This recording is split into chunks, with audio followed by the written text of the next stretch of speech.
এতক্ষণ যাবৎ আমরা যার আগ্রহে সাধক পাখির মতো অপেক্ষা করছি, হুজুর আমাদের মাঝে উপস্থিত হয়েছে, আলহামদুলিল্লাহ।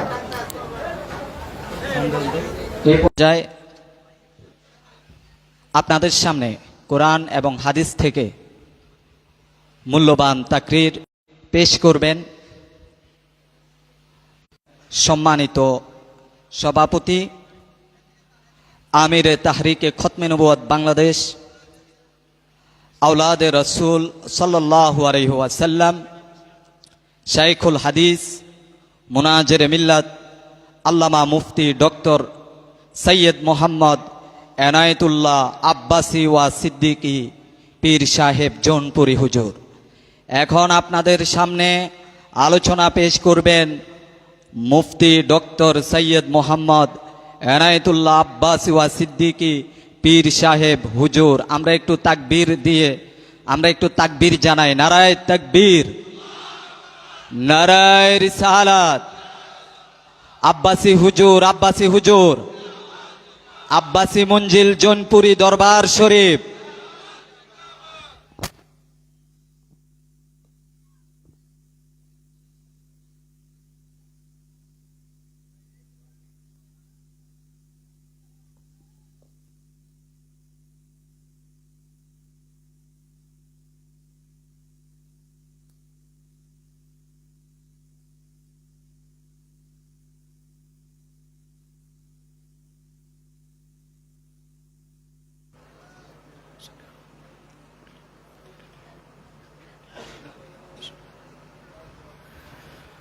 إن الحمد لله نحمده ونستعينه ونستغفره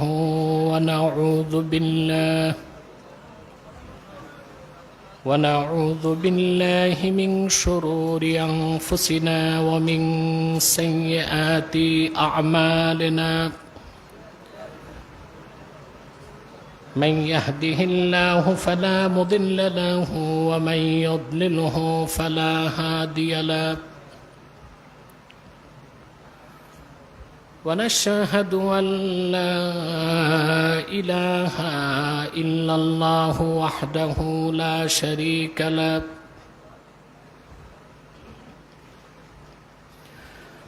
ونشهد أن سيدنا وحبيبنا ومولانا محمدا عبد الله ورسوله صلى الله عليه وعلى آله وصحبه وسلم، الذي أكمل الله به قصر النبوة، أي ختم الله به النبوة وحكم لا نبي بعده، وأعلن في القرآن بالبرهان أن محمدا صلى الله عليه وسلم خاتم النبيين والمرسلين، الذي أرسله بالحق بشيرا ونذيرا وداعيا إلى الله بإذنه وسراجا منيرا. فقد قال الله تعالى في كلامه المجيد والفرقان الحميد: أعوذ بالله من الشيطان الرجيم. بسم الله الرحمن الرحيم.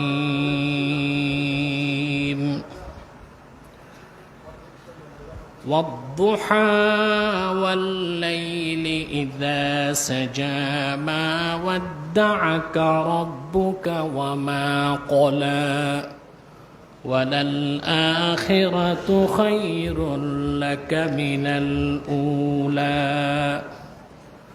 ولسوف يعطيك ربك فترضى ألم يجدك يتيما فآوى ووجدك ضالا فهدى ووجدك عائلا فأغنى فأما اليتيم فلا تقهر وأما السائل فلا تنهر وأما بنعمة ربك فحدث صدق الله العظيم وصدق رسوله النبي الكريم ونحن على ذلك من الشاهدين والشاكرين والحمد لله رب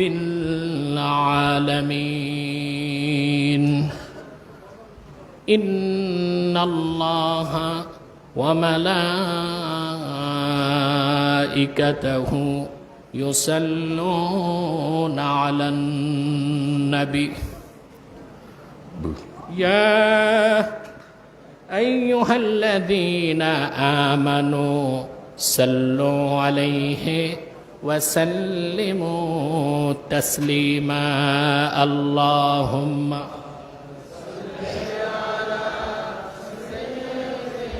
অডিয়েন্সে আরেকটু আওয়াজ লাগবে ভিতরে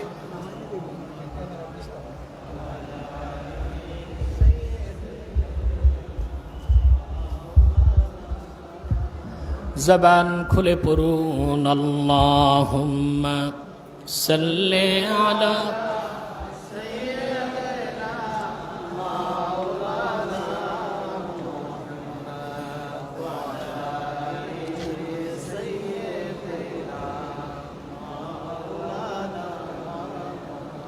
जहाँ रोज़ाए पाके खैरुल वरा है वह जन्नत नहीं है तो फिर और क्या है अल्लाहुम्मा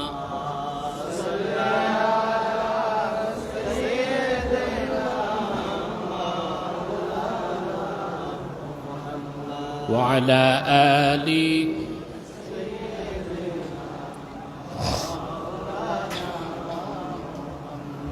هو الحبيب الذي ترجى شفاعته لكل هول من الأهوال مقتحمي اللهم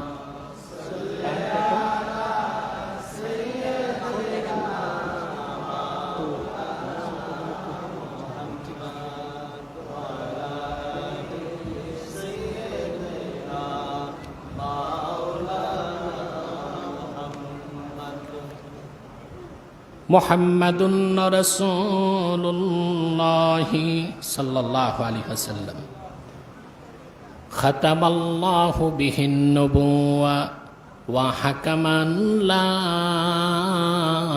نبي بعده بلغ العلا بكماله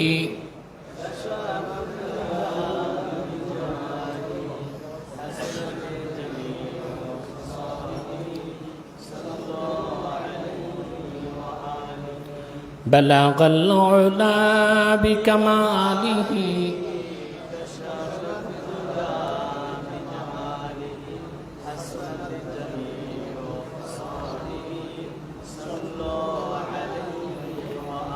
محبت پرن لا الہ الا اللہ لا الہ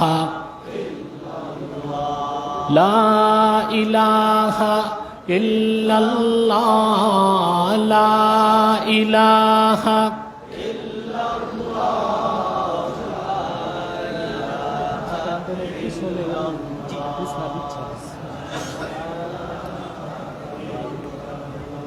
سبحان اللہ الحمد للہ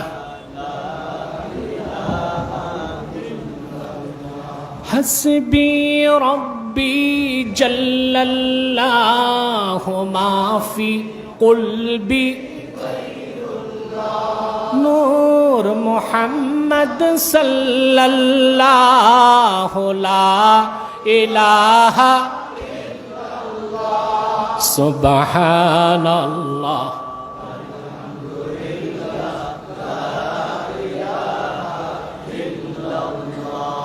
सुबहानल्लाह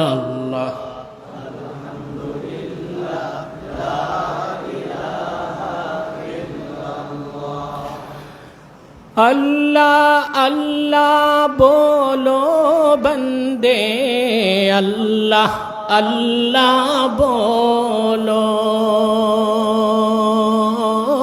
अल्लाह अल्लाह बोलो बंदे अल्लाह अल्लाह बोलो जिक्र अल्लाह करते हुए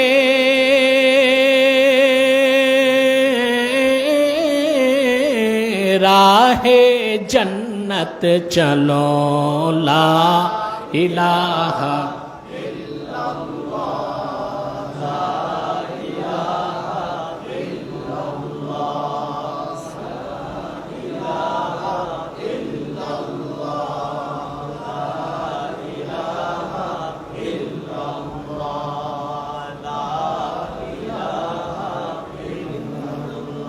हस्बी रब्बी जल्लल्लाहु माफी क़ुल्बी गैरुल्लाह नूर मोहम्मद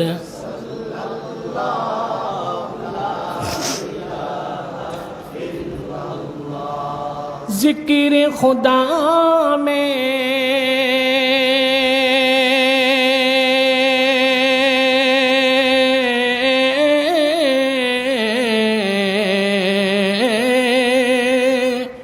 क्या लुत्फ छुपा है मोमिनों की सिवा कोई न जाने ला इलाहा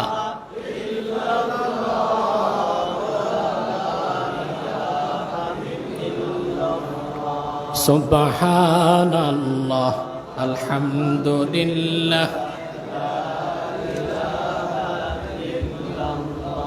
सुब्हानल्लाह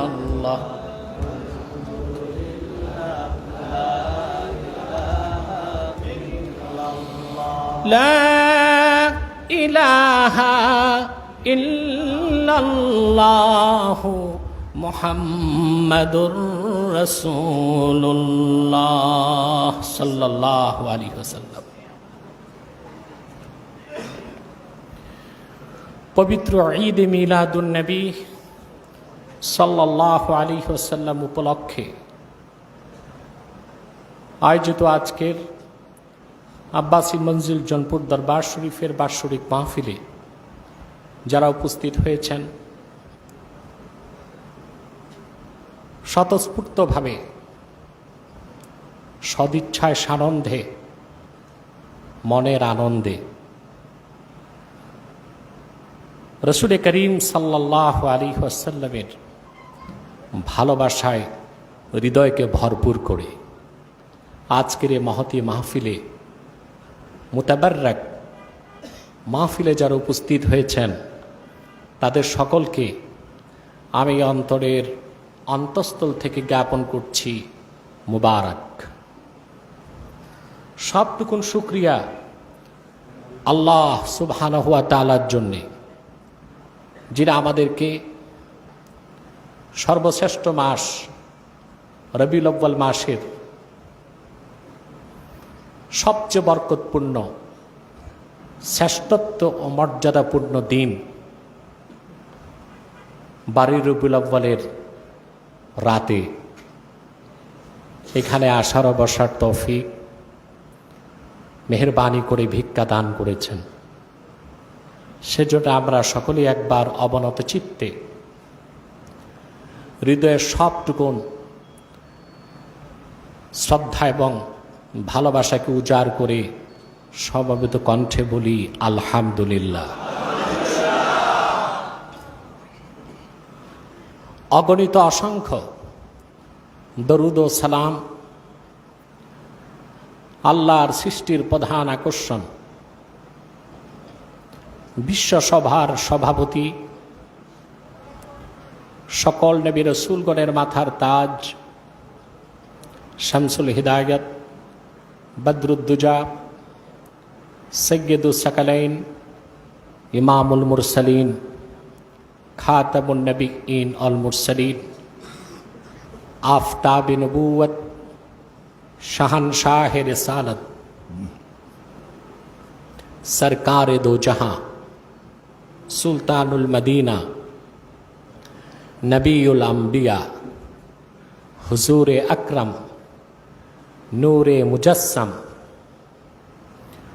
নূরুন আলা নূর, সয়্যিদিনা হাবিবিনা শফিঈনা মাওলানা মুহাম্মদ সাল্লাল্লাহু আলাইহি ওয়াসাল্লামের উপর আল্লাহ পাক যাকে আজ থেকে ১৫০০ বছর আগে প্রেরণ করেছেন, সর্বশ্রেষ্ঠ ও সর্বশেষ নবী ও রাসূল হিসেবে, যার পরে আজ পর্যন্ত পৃথিবীতে অবশ্যই কোনো প্রকার নবী কিংবা রাসূল অবশ্যই আসে নাই, অবশ্যই এখনো নাই, অবশ্যই কিয়ামত পর্যন্ত আসবে না। সম্মানিত সুধী, সেই সন্ধ্যা থেকে বিকেল থেকে ধারাবাহিকভাবে আপনারা বরেণ্য আলেমদের জবান থেকে কোরআন সুন্নাহ ভিত্তিক আলোচনাগুলো শুনেছেন। আলহামদুলিল্লাহ। আপনারা লক্ষ্য করেছেন এই দরবার শরীফের সদস্য যারা, মুবাল্লিগ যারা,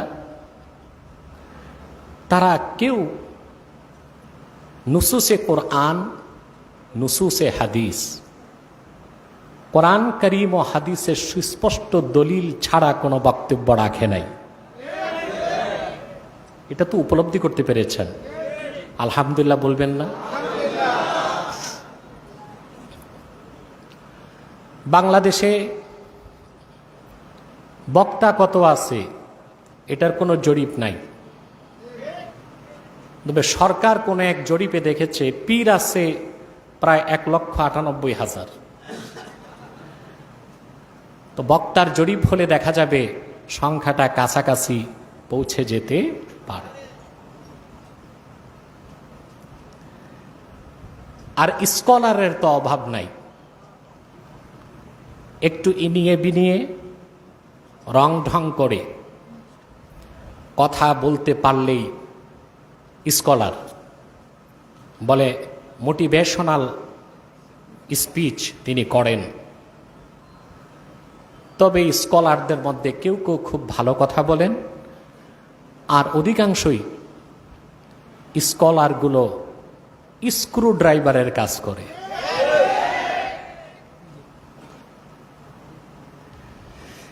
তাদের ব্যাপারে আর কি বলবো, বলার তো কিছু নাই। বলতে তো আর কিছুই কম বলি নেই আমরা। আলহামদুলিল্লাহ। আপনি এখানে দাঁড়াবেন না, কেউ বসেন, আপনাদেরকে বলছি।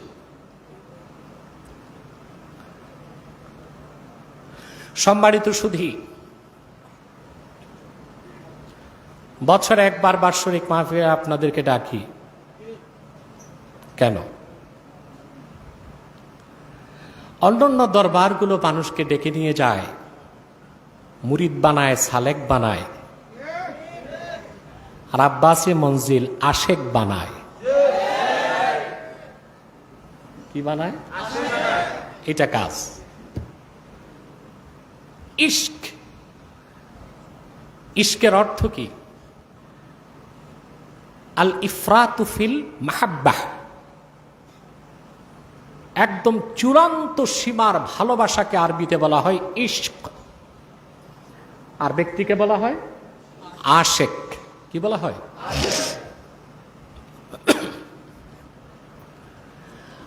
আমরা সবচেয়ে বেশি গর্ববোধ করি মুহাম্মদ সাল্লাল্লাহু আলাইহি ওয়াসাল্লামের উম্মত হিসেবে আমাদের পরিচয় আশেক। এই পরিচয়টা আমরা হৃদয়ে লালন করি, বুকে ধারণ করি, সগৌরবে প্রকাশ করি। হ্যাঁ, এতে যারা মুনাফেক তাদের অন্তরে কুছ কুছ হোতা হ্যায়, কুছ কুছ হোতা হ্যায়। এখন কার কুছ কুছ হোতা এটা দেখার তো আমাদের দরকার নেই, কথা বলে না। আলহামদুলিল্লাহ, দলিল ভিত্তিক কথা বলার কারণে আহলুস সুন্নাল জামাত আশেকদের বক্তব্যের কারণে বাংলাদেশের হাওয়া বদলে যাচ্ছে। যারা বিদাত বলতেন 12 রবিউল আউয়াল মাহফিল করা, ওনারাও মাহফিল করছেন সিরাতুন নবীর ব্যানারে, কোনো সমস্যা নাই। আমরা তো বলি মিলাদ যার সিরাত তার। আমরা মনে করি রাসূলুল্লাহর মিলাদের অস্বীকারকারীও কাফের, সিরাতের অস্বীকারকারীও কাফের। আমরা সবসময় বলি ভাই, আপনি ইচ্ছে করলে মিলাদুন নবীর ব্যানারে করেন, সিরাতুন নবীর ব্যানারে করেন, নাজ শরীফের মাহফিল দিয়ে করেন, অন্তত রবিউল আউয়াল মাসে 12 রবিউল আউয়ালের দিনটাকে তাজিম করেন। এটা হচ্ছে মাকসাদ, এটা মাকসুদে আসলি, মাকসুদে। আলহামদুলিল্লাহ, পরিবর্তন আসতেছে। রাজনৈতিক ব্যক্তিদের স্লোগান হচ্ছে দিন বদলের স্লোগান, আর আমরা বিশ্বাস করি দিল বদলের স্লোগান। ওনারা কিসের স্লোগান দেয়? দিন বদল। দিন বদলের ক্ষমতা মানুষের আছে। বুখারী শরীফের হাদিস, রাসূলুল্লাহ সাল্লাল্লাহু আলাইহি ওয়াসাল্লাম ইরশাদ করেছেন, লা তাসুব্বুদ দাহরা ফাইন্নাল্লাহা হুয়াদ দাহর, আই ইন্নাল্লাহা হুয়া মুকাল্লিবুদ দাহর। যুগকে গালি দিও না, কারণ যুগ পরিবর্তনকারী হলেন আল্লাহ। তা দিন বদল আমরা করব না আল্লাহ তাআলা করবেন? যা বদলাচ্ছে তাতে তো মনে হয় আবার থালা বাটি নিয়ে আমাদের নামতে হবে রাস্তায়। যাক, দিন বদল এগুলো রাজনৈতিক স্লোগান, আমরা দিল বদলে বিশ্বাসী। দিল ঠিক, মানুষ ঠিক, মানুষগুলো ঠিক, সমাজ ঠিক, সমাজ ঠিক, রাষ্ট্র ঠিক, ঠিক কিনা? রসুল করিম আল্লাহর হাবিব মুহাম্মদ সাল্লাল্লাহু আলাইহি সাল্লামের আজমত মহাব্বত যার দিলে থাকবে না, সে কোনো সংজ্ঞায় মুমিন মুসলিম হতে পারে না। আমরা তাকে মুনাফিক মনে করি। এখন রাষ্ট্রীয় বিভিন্ন সংস্থা আছে, যেমন একটা আছে ভোক্তা অধিকার। ওই কখনো ডাবের দোকানে, কখনো আমের দোকানে, কখনো কালা বেগুনের খেতে, কখনো আলুর কোল্ড স্টোরে যায় না ওনারা? কেন যায়? খাদ্যের দাম ধরে রাখতে, খাদ্যের মান ধরে রাখতে, কথা বলে না। কিন্তু যারা যাচ্ছে ওনারা কি আউলিয়া কেরাম না মেড ইন বাংলাদেশ? আশানুরূপ ফলাফল পাচ্ছি না। ওষুধ কোম্পানিতে ভেজাল ওষুধ করে কিনা তা দেখার জন্য সরকারি সংস্থা আছে, ঠিক কিনা? ডাক্তার কোনটা ঠিক কোনটা ভুয়া তা দেখতে সিভিল সার্জন আছে, কথা বলে না, আছে না?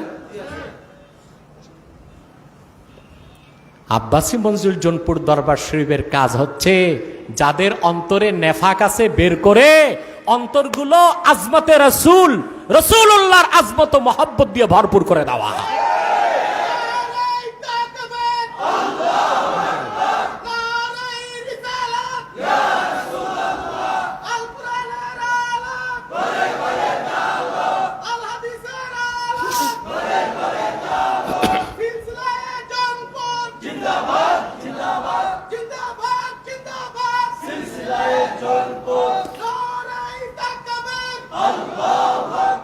সম্মানিত সুধী, আসুন আল্লাহর হাবিব মুহাম্মদ সাল্লাল্লাহু আলাইহি সাল্লামের আরশচুম্বী সম্মান মর্যাদার পক্ষে কিছু কথা শুনবো আজকে। বলেন ইনশাআল্লাহ। আচ্ছা বলেন তো ভাই, আমরা যত বেশি নূর নবী মুহাম্মদ সাল্লাল্লাহু আলাইহি সাল্লামের সম্মান মর্যাদার আলোচনা করব, আমাদের দাম বাড়বে, জবান পবিত্র হবে, রূহ শক্তিশালী হবে, ইয়াকিন বাড়বে। আমাদের বক্তব্যের কারণে রাসূলুল্লাহর সম্মান বাড়বে না, আল্লাহর সম্মান বাড়বে না, বরং রাসূলুল্লাহ সাল্লাল্লাহু আলাইহি সাল্লামের আরশ চুম্বী সম্মান মর্যাদার কথা বলার মতো কোনো কণ্ঠ নাই, লেখার মতো কোনো কলম নাই, চিন্তা করার মতো কোনো মস্তিষ্ক নাই। সুবহানাল্লাহি বিহামদি।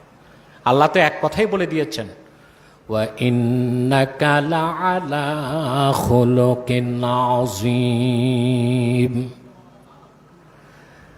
নিশ্চয় হে প্রিয় রাসূল মুহাম্মদ সাল্লাল্লাহু আলাইহি ওয়াসাল্লাম, আপনি নিশ্চিত কোনো সন্দেহ নাই সুমহান আজিম চরিত্রের উপর অধিষ্ঠিত আছেন। রাসূলুল্লাহর সিরাতকে আল্লাহ বলেছেন আজিম। সুবহানাল্লাহ। রাসূল করিম সাল্লাল্লাহু আলাইহি সাল্লামের জিকিরকে আল্লাহ নিজের জিকির বলছেন। তা আল্লাহর জিকির করে শেষ করার সাধ্য আমার আপনার আছে? কথা বলেন। সহিহ হাদিস কিতাবুশ শিফাতে কাজী আয়াজ রওয়ায়াত করেছেন। হাদিসটি আব্দুল হক মুহাদ্দিস দেহলভী রাহমাতুল্লাহ সহিহ বলে রওয়ায়াত করেছেন। জজবুল কুলুব ইলা দিয়ারিল মাহবুব কিতাবে, অনেক হাদিসের কিতাবে আসছে। আল্লাহর হাবিব ইরশাদ করেছেন, মান যাকারানি ফাকাদ যাকারাল্লাহ। যে আমি মুহাম্মদ সাল্লাল্লাহু আলাইহি সাল্লামের জিকির করলো, সে আল্লাহর জিকির করলো। সেজন্য আল্লাহ বলেছেন, ওয়া রাফা'না লাকা যিকরাক। মুহাম্মদ সাল্লাল্লাহু আলাইহি ওয়াসাল্লাম, আমি আপনার জিকিরকে বুলন্দ করেছি, সমুন্নত করেছি। এই আয়াতের ব্যাখ্যা করার ক্ষমতা আমাদের নাই। সুনান আবি দাউদ, সুনান নাসাই, তিরমিজি, তাফসীরের সবগুলো কিতাব সহিহ হাদিস এসছে। আয়াত নাজিলের পরে আল্লাহর হাবিবের খেদমতে জিবরিল এসে প্রশ্ন করলেন, আতাদরি কাইফা রাফা আল্লাহু যিকরাক। মুহাম্মদ সাল্লাল্লাহু আলাইহি ওয়াসাল্লাম, আপনি কি জানেন কেমন করে আল্লাহ আপনার জিকিরকে সমুন্নত করেছেন? রাসূলুল্লাহ চাইলেন জবাবটা আল্লাহ দিয়ে দিলে দামি হয়ে যাবে কথাটা। আল্লাহর পক্ষ থেকে জবাব আসলো, ইযা যুকিরতু যুকিরতা মাই। হাবিব মুহাম্মদ সাল্লাল্লাহু আলাইহি ওয়াসাল্লাম, কি ধুলোকে ভুলোকে, জল আর স্থলে, দূর অন্তরিক্ষে, লৌহ কলমে, জান্নাতে আর আরশে আজিমে, যখনই আমি আল্লাহর জিকির হয় সঙ্গে আপনি মুহাম্মাদের জিকির হয়ে যায়। যেখানে যখনই আমি আল্লাহর জিকির হয় সঙ্গে আপনি মুহাম্মদ সাল্লাল্লাহু আলাইহি সাল্লামের জিকির হয়। সুবহানাল্লাহ বলবেন না?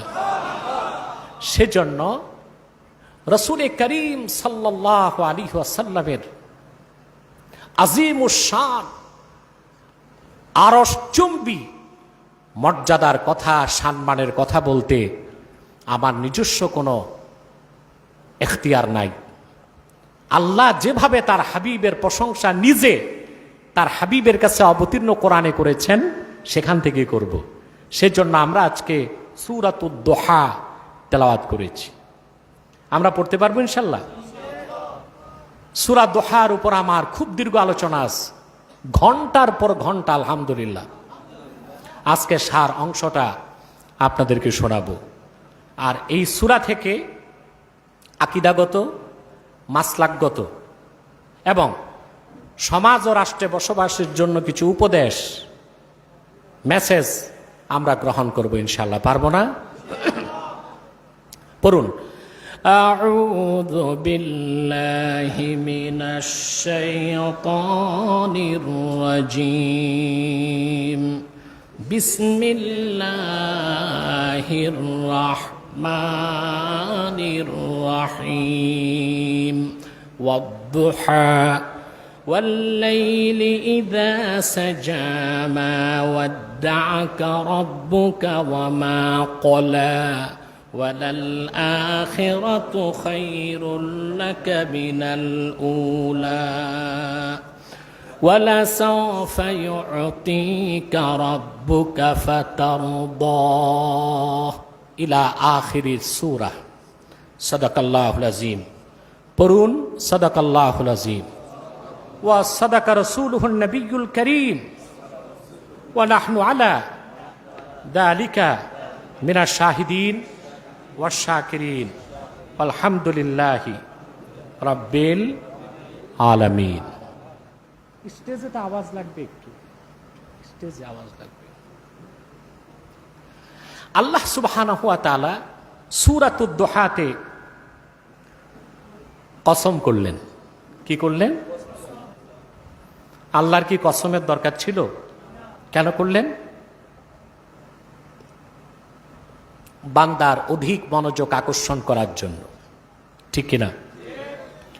কারণ ওমান আসদাকু মিনাল্লাহি হাদিসা, আল্লাহর চেয়ে সত্যবাদী তো বড় কেউ নাই। তারপরও তিনি কসম করলেন কথাটিকে গুরুত্ব আরোপ করার জন্য। প্রথম কসম করলেন ওয়াদ-দুহা। সুবহানাল্লাহ। কসম হচ্ছে দোহার। এখন দোহা অর্থ কি? কোন কোন মুফাসসির লিখেছেন ওয়াক্তু ইরতিফাইন নাহার, সূর্য যখন পূর্ব দিগন্তে উদিত হয়, ধীরে ধীরে উপরে উঠতে থাকে, তার তাপ বাড়তে থাকে। জোহরের সময় প্রবেশ করার আগ পর্যন্ত সূর্য যতটুক উঠে আর তাপ ছড়ায়, ওই সময়টাকে বলা হয় দোহা। কি বলা হয়? দোহা। কথা বুঝতেছেন? এই জন্য চাশতের নামাজকে সালাতুদ দোহা বলা হয়। চাশতের নামাজ পড়েন? ওটাকে তো ফরজই পড়ে না। চাশ ফার্সি শব্দ, নাস্তাকে বলে। নাস্তার সময় যে নামাজ, ওটাকে কি বলা হয়? চাশত। আরবিতে বলে দোহা, সালাতুদ দোহা। এই সালাতুদ দোহার আরেক নাম সালাতুল আওয়াবিন। আমরা মনে করি মাগরিবের পরই আওয়াবিন। সহিহ হাদিস থেকে দেখা যায় চাশতের নামাজ, যেটা আমরা জোহরের আগে পড়ি, জোহরের সময় হওয়ার আগে 9:30 থেকে 11টা পর্যন্ত সময়ের মধ্যে পড়ি, ওই সময়টাকেই, ওই নামাজটাকেই সালাতুল আওয়াবিন সহিহ মুসলিমে বলা হয়েছে। কথা বুঝতেছেন? আল্লাহর হাবিব ইরশাদ করেছেন সালাতুল আওয়াবিনা হিনা তারমাদুল ফিসাল। উটের বাচ্চা যখন প্রচণ্ড গরমে তাদের শরীরগুলো জলসাতে থাকে, ওই সময়ের নামাজ হচ্ছে আওয়াবিনের নামাজ। আবার এটা সহিহ মুসলিমের রওয়ায়েত, সহিহ সনদে। আর আব্দুল্লাহ ইবনুল মুবারক থেকে একটা হাদিস বর্ণিত হয়েছে হাসান সূত্রে, যে মাগরিবের পর যে 6 রাকাত নামাজ পড়ি, এটাকে বলা হয় আওয়াবিন। হ্যাঁ, ওইটাও আওয়াবিন, তাওয়াবিন অর্থে, তওবাকারীদের নামাজ। সেজন্য বলা হয়েছে সালাতুল আওয়াবিন, মানে কি? তাওয়াবিন, তওবাকারীদের নামাজ। আসলে সহিহ সনদে আওয়াবিন বলা হয়েছে সালাতুদ দোহাকে। কোন সময়? সূর্য যখন উপরের দিকে উঠে যায়, সূর্যের তাপ যখন ছড়ায় যায়, আল্লাহ ওই সময়টার কসম করেছেন। কথা বুঝতেছেন?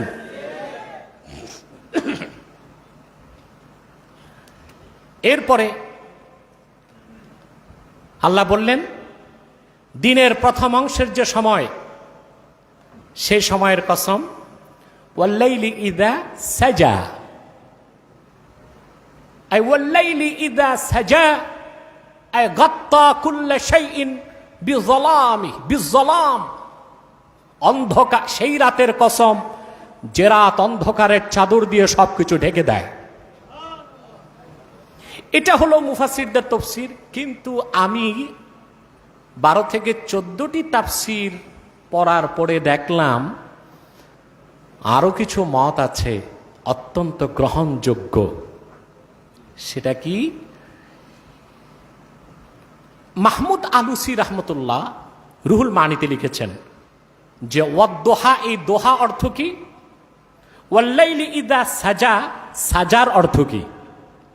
স্বাভাবিক তর্জমা হচ্ছে আল্লাহ কসম করেছেন দিনের প্রথম অংশের কসম এবং রাতের কসম যে রাত সব কিছুকে অন্ধকারের চাদরে আচ্ছন্ন করে দেয়। কিন্তু মাহমুদ আলুসি ভিন্ন ব্যাখ্যা তুলে ধরেছেন। মাহমুদ আলুসি রহমতুল্লাহি আলাইহি রুহুল মানির মধ্যে লেখেন, ইন্নাল মুরাদা বিদ-দুহা হুয়া আদ-দুহা আল্লাযী কাল্লামাল্লাহু তাআলা ফীহি মূসা ওয়াল-লাইলি ইযা সাজা আই বিলাইলাতিল মিরাজ। সুবহানাল্লাহ। মাহমুদ আলুসির বক্তব্যটা এইরকম, ইন্নাল মুরাদা বিদ-দুহা হুয়া আদ-দুহা আল্লাযী কাল্লামাল্লাহু তাআলা ফীহি মূসা আলাইহিস সালাম ওয়া বিল-লাইলি লাইলাতুল মিরাজ। দোহা বলে আল্লাহ সেই সময়ের কসম করেছেন যে সময় আল্লাহ মূসা নবীর সাথে কথা বলেছেন।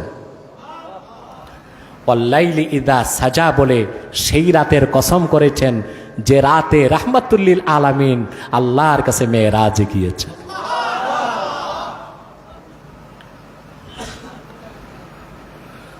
ওয়াল-লাইলি ইযা সাজা এর ব্যাখ্যা ইমাম সুয়ুতি এবং রুহুল বায়ানের লেখক ইসমাইল হাক্কি রহমতুল্লাহ। ইসমাইল হাক্কির পরিচয় জানেন? আল্লাহর ঘর কাবা শরীফের ইমাম ছিলেন ইসমাইল হাক্কি। তাফসীর রুহুল বায়ানের লেখক। খেলাফতে ওসমানিয়ার মধ্যবর্তী যুগে তিনি শায়খুল ইসলাম ছিলেন। এত বড় মুহাদ্দিস মুফাসসির ইসমাইল হাক্কি। তিনি রুহুল বায়ানে লেখেন, ওয়াল্লাইলি ইযা সাজা আই সাকানা। এখানে আল্লাহ তাআলা সেই রাতের কসম করেছেন যে রাতে মুহাম্মদ সাল্লাল্লাহু আলাইহি সাল্লাম মেরাজে আল্লাহর সাক্ষাৎ লাভে আরশে আজিম গিয়েছেন। কারণ সে রাতে রাসূলুল্লাহ যখন সফর করেছেন, রাত দিন সব স্তব্ধ হয়ে গেছে, সূর্য চন্দ্র নক্ষত্র সব কাজকর্ম বন্ধ করে রাহমাতুল লিল আলামিনের আরশে আজিমের সফর দেখতেছিল। ঠিক কিনা?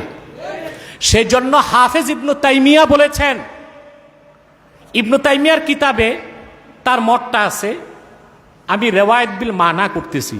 এটা ইবনু তাইমিয়ার আকীদা। কার আকীদা? ইবনু তাইমিয়ার আকীদা হচ্ছে ইন্না লাইলাতা মি'রাজিন নবী সাল্লাল্লাহু আলাইহি ওয়াসাল্লাম আফজালু মিন লাইলাতিল কদর। রাসূলুল্লাহ যে রাতে মেরাজ করেছেন সেই রাত লাইলাতুল কদর থেকে আল্লাহর কাছে দামি। এখন যে মৌলবী সাহেবরা আমরা আমাদের বক্তব্য দিছি না, ইন্না লাইলাতা মাউলিদিল মুস্তাফা আফজালু মিন লাইলাতিল কদর বলছি না? মুহাম্মদ সাল্লাল্লাহু আলাইহি সাল্লাম ১৫০০ বছর আগে রবিউল আউয়ালের ১২ তারিখ ১৫০০ বছর আগে যে রাতে মা আমেনার পবিত্র রেহেম থেকে মক্কা মুকাররমায় তাশরিফ নিয়ে এসেছেন, সে রাতের দাম আল্লাহর কাছে লাইলাতুল কদর থেকে বেশি। আমরা বলছি না? ইবনু তাইমিয়ার মত এটা, লাইলাতুল মেরাজের দামটা লাইলাতুল কদর থেকে বেশি। লাইলাতুল কদর যার সদকায়, লাইলাতুল মেরাজ যার সদকায়, আসমান ও জমিন যার সদকায়, আদম থেকে ঈসা যার সদকায়, সেই মুহাম্মদ সাল্লাল্লাহু আলাইহি সাল্লামের আগমনের রাত লাইলাতু মাউলিদুল মুস্তাফা লাইলাতুল কদর থেকে লক্ষ গুণ বেশি দাম রাখে।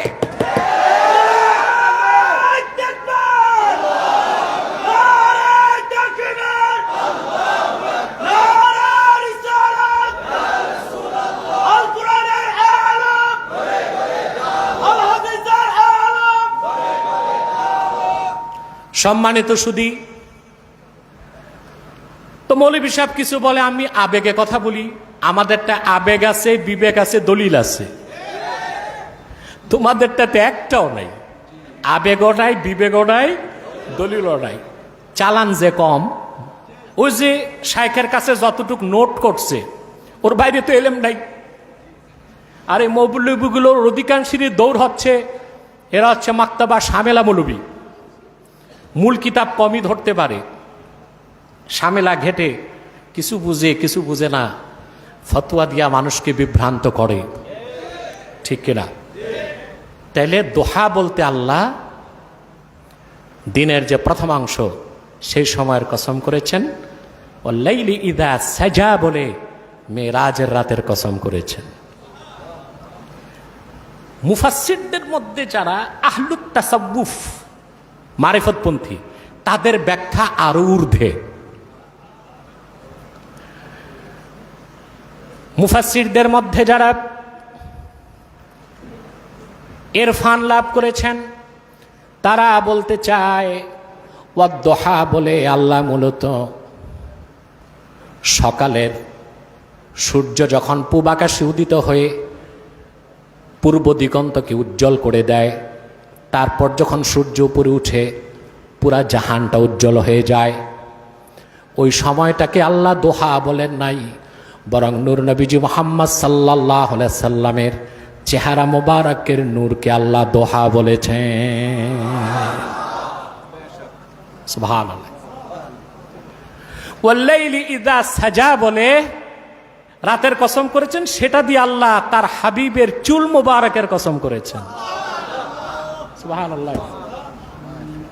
এগুলো আমাদের বানানো কথা না, আপনি নির্ভরযোগ্য সব তাফসীরে দেখবেন এই মতগুলো এসেছে, মানতে তো সমস্যা নাই। অন্য সহিহ হাদিস থেকে প্রমাণিত রাসূলুল্লাহর চেহারা মোবারক থেকে সবসময় নূর বের হইত।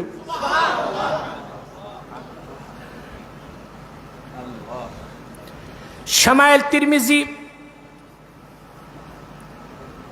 সহিহ হাদিস সাহাবী রওয়ায়াত করেন, ইযা তাকাল্লামা রুইয়া কান-নূর ইয়াখরুজু মিন বাইনি সানায়া। আল্লাহর হাবিব মুহাম্মদ সাল্লাল্লাহু আলাইহি সাল্লাম কথা বলার সময় যখন বেহেশতি হাসি হাসতেন, রাসূলুল্লাহর সামনের দুই দাঁত মোবারকের মাঝখান থেকে নূর বেরিয়ে যেত। সুবহানাল্লাহ। আমাদের দুই দাঁতের মাঝখান দিয়া বাতাস বের হয়, ঠিক কিনা? রাসূলুল্লাহর দুই দাঁতের মাঝখান থেকে, সুবহানাল্লাহ বলবেন না? শুধু কি তাই? আনাস ইবনে মালিক রওয়ায়াত করেন, সহিহ বুখারী দ্বিতীয় খণ্ডের হাদিস, খালেদা সাইফুল্লাহ যুদ্ধে গেলেন, যুদ্ধে বিজয় লাভের জন্য আনাস বিন মালিক বলেন, আমি দেখলাম রাসূলুল্লাহ দুটো হাত তুললেন দোয়ায়। আল্লাহর হাবিব যখন দুটো হাত তুললেন, আমি তাকায় দেখলাম হাত্তা রাআইতু বায়াদা ইবতাইহি, আমি দেখলাম নূর নবীজির দুই বগল থেকে নূর চমকাচ্ছে। মৌলবী, তোমার আমার বগল তালাশ করে দেখো কি অবস্থা, ও তো যেন অ্যামাজন জঙ্গল হয়ে আছে, ঠিক কিনা? যে খুব পরিষ্কার রাখে তারটাও বা খুব একটা দেখার মতো তো কিছু নাই। হ্যাঁ, কথা বলবেন না? আর হাবিবে খোদা রাসূল রাব্বিল আলামিনের বগল থেকে নূর বের হতো। সুবহানাল্লাহ।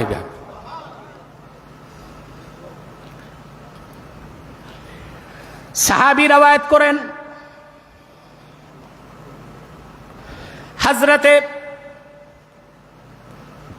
আব্দুর রাজ্জাক, যিনি ইমাম বুখারীর মাশায়েখদের একজন, তিনি তার জুজউল মাফকুদ মুসান্নাফ আব্দুর রাজ্জাকের অংশ, সেখানে একটি হাদিস রাওয়ায়াত করেছেন। হযরতে আব্বাস বর্ণনা করেছেন, ওয়ালাম ইয়াকুম মা শামসিন কাত্তু ইল্লা গালাবা দাউহু দাউ আশ-শামস ওয়ালাম ইয়াকুম মা সিরাজিন কাত্তু ইল্লা গালাবা দাউহু দাউ আস-সিরাজ। মুহাম্মদ সাল্লাল্লাহু আলাইহি সাল্লাম যখন দিনের বেলা সূর্যের আলোর নিচে দাঁড়াতেন, সূর্যের আলোর উপর রাসূলুল্লাহর জিসিম মোবারকের নূর প্রভাব বিস্তার করত। রাতের বেলা যখন তিনি কোন প্রদীপের সামনে দাঁড়াতেন, প্রদীপের আলোর উপর আল্লাহর হাবিবের নূরের জিসিমের নূর প্রভাব বিস্তার করত। সুবহানাল্লাহ, সুবহানাল্লাহি বিহামদি। এই হাদিসটিকে ইমাম জালালউদ্দিন সুয়ুতি রহমতুল্লাহ খাসায়েস কুবরার মধ্যেও উল্লেখ করেছেন। এ ব্যাপারে অনেক সহিহ হাদিস আছে। রাসূলুল্লাহর নূরের ব্যাপারে কিছু মওযু হাদিস আছে, কিছু জয়ীফ হাদিস আছে। আমরা মওযুগুলো বাদ দিয়ে জয়ীফগুলোকে নিতেও পারি, ছাড়তেও পারি, কিন্তু সহিহগুলোকে বিশ্বাস করি। আল্লাহর হাবিব মুহাম্মদ সাল্লাল্লাহু আলাইহি সাল্লামের মাথার তালু থেকে পায়ের তালু পর্যন্ত পুরাটাতেই নূর ছিল। অতএব আল্লাহ যদি তার রাসূলের চেহারার নূরের কসম খান ওয়া দোহা বলে, তাতে অবাক হবার কোনো বিষয় নাই, কারণ এটা তো রাসূলুল্লাহর মুজিজা ছিল, রাসূলুল্লাহর শান ছিল। বলেন সুবহানাল্লাহ। কথা বুঝতেছেন? তারপরে আল্লাহ ওয়াল্লাইলি ইযা সাজা বলে রাতের কসম করেছেন, যে রাতের কসম যা সব কিছুকে আচ্ছন্ন করে দেয়, কিংবা সব কিছুকে স্থির করে দেয়, কিংবা সে রাতের কসম লাইলাতুল মেরাজের কসম আল্লাহ করলেন। বলেন সুবহানাল্লাহ। কসমের পর জবাবে কসম আল্লাহ বলেন, মা ওয়াদ্দাআকা রাব্বুকা ওয়া মা ক্বালা। মুহাম্মদ সাল্লাল্লাহু আলাইহি সাল্লাম, আপনার রব আল্লাহ আপনাকে ছেড়ে দেননি। ওয়া মা ক্বালা আই ওয়া মা আবগাদাকা, আপনার উপর রাগও করেন নাই। সুবহানাল্লাহ কইবেন না? এই কথাটা কেন বললেন? রাসূলুল্লাহ করিম সাল্লাল্লাহু আলাইহি সাল্লামের শানে আল্লাহ সূরা দোহায় এই কথা বললেন কেন? কিছু কিছু তাফসীরের কিতাবে এসেছে কিছু মত যে রাসূলুল্লাহর কাছে 15 দিন ওহী আসা বন্ধ ছিল। কথা বুঝতেছেন? এই রাওয়ায়াতগুলো গ্রহণযোগ্য নয়, বরং সবচেয়ে সুন্দর বর্ণনা সহিহ বুখারীতে পাওয়া যায়। হযরতে জুনদুব ইবনে সুফিয়ান বর্ণনা করেছেন, ইশতাকা রাসূলুল্লাহ সাল্লাল্লাহু আলাইহি ওয়াসাল্লাম ফালাম ইয়াকুম লাইলাতাইন আও সালাসান। অন্য রাওয়ায়াতে এসেছে আল্লাহ রসুলের কোন একটি আঙ্গুল মোবারক পাথরের আঘাতে আহত হয়ে গিয়েছিল, কিংবা অসুস্থতার কারণে আল্লাহ রসুল 3 দিন 2 দিন কিংবা 3 দিন 2 রাত কিংবা 3 রাত তাহাজ্জুদের নামাজ পড়তে পারেন নাই। কথা বুঝতেছেন? তো রাসূল করিম সাল্লাল্লাহু আলাইহি সাল্লাম যখন তাহাজ্জুদ নামাজ পড়তেন বাইতুল্লাহ শরীফে কাবায়, তো চুপি চুপি কাফেররা আসতো আর কাবা শরীফের পিছনে চুপচাপ দাঁড়ায়া রাসূলুল্লাহর জবান থেকে কোরআন শুনতো। কথা বুঝেন না? 1500 বছর আগে কাফেররা কাফের হইল কোরআন শুনতে মজা পাইতো। আর আমার দেশে এমন মুনাফিক মুসলমান আছে কোরআনের আওয়াজ তাদের ভালো লাগে না।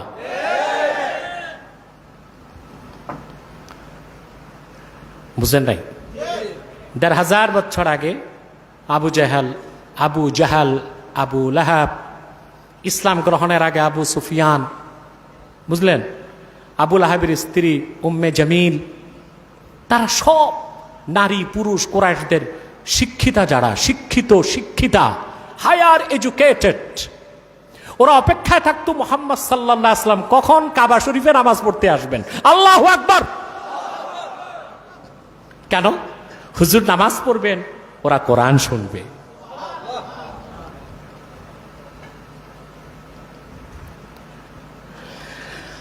আব্দুর রাব দানাপুরি লেখেন আসাফুসিয়ার কিতাবে,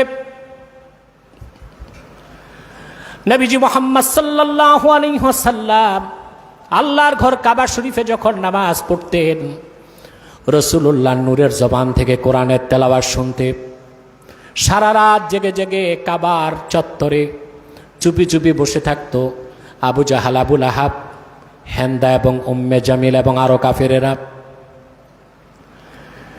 রাতভর কোরআন শুনে তন্ময় হয়ে যেত তারা। যখন তারা দেখত সকাল হয়ে যাবে, কুরাইশদের মধ্যে কথাটা ফাঁস হয়ে যাবে, আবু জাহেল, আবু লাহাব সারাদিন মুহাম্মদ সাল্লাল্লাহু আলাইহি ওয়াসাল্লামের বিরোধিতা করে, আর রাতের বেলা চুপি চুপে কাবার চত্বরে যে আবু লাহাব, আবু জাহেল মুহাম্মদ সাল্লাল্লাহু আলাইহি ওয়াসাল্লামের কোরআন তেলাওয়াত শোনে। রাতের আগে দৌড়ে সব বাড়ি চলে যেত। অসুস্থতার কারণে কিংবা আঙ্গুলে পাথর লেগে আহত হবার কারণে রাসূলুল্লাহ সাল্লাল্লাহু আলাইহি সাল্লাম 2 রাত কিংবা 3 রাত তাহাজ্জুদ পড়েন নাই। কথা বুঝেন না? এটা বুখারীর রওয়ায়াত। জুনদুব ইবনে সুফিয়ান রওয়ায়াত করেছেন, সহিহ আল বুখারীতে হাদিসটি এসেছে। কথা বুঝতেছেন? কিতাবুত তাফসীর সহিহ বুখারীতে হাদিসটি এসেছে। আবু লাহাবের স্ত্রী এসে তখন রাসূলুল্লাহর কাছে বলল, আপনার কাছে যে জিবরিল আসে, ও যে কি এক ফেরেশতা আছে, এ মনে আর আসবে না, আপনার রব আপনাকে মনে হয় পরিত্যাগ করছে। কুরাইশদের মধ্যে তারা ছড়াতে লাগলো যে মুহাম্মদ সাল্লাল্লাহু আলাইহি ওয়াসাল্লামের রব আল্লাহ তাআলা ওনার কাছে আর জিবরিলকে পাঠাবেন না। তাৎক্ষণিক আল্লাহর পক্ষ থেকে সূরা দোহা নাজিল হলো, আর আল্লাহ 2 বার কসম করলেন, তারপর জবাবে কসমে জবাব দিলেন।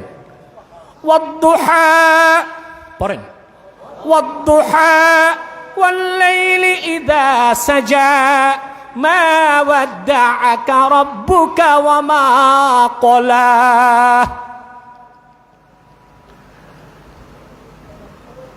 দিবসের প্রথম অংশের কসম, মেরাজের রাতের কসম, মুহাম্মদ সাল্লাল্লাহু আলাইহি সাল্লাম আপনার রব আল্লাহ তাআলা আপনাকে ছেড়ে দেন নাই এবং আপনার উপর রাগও করেন নাই।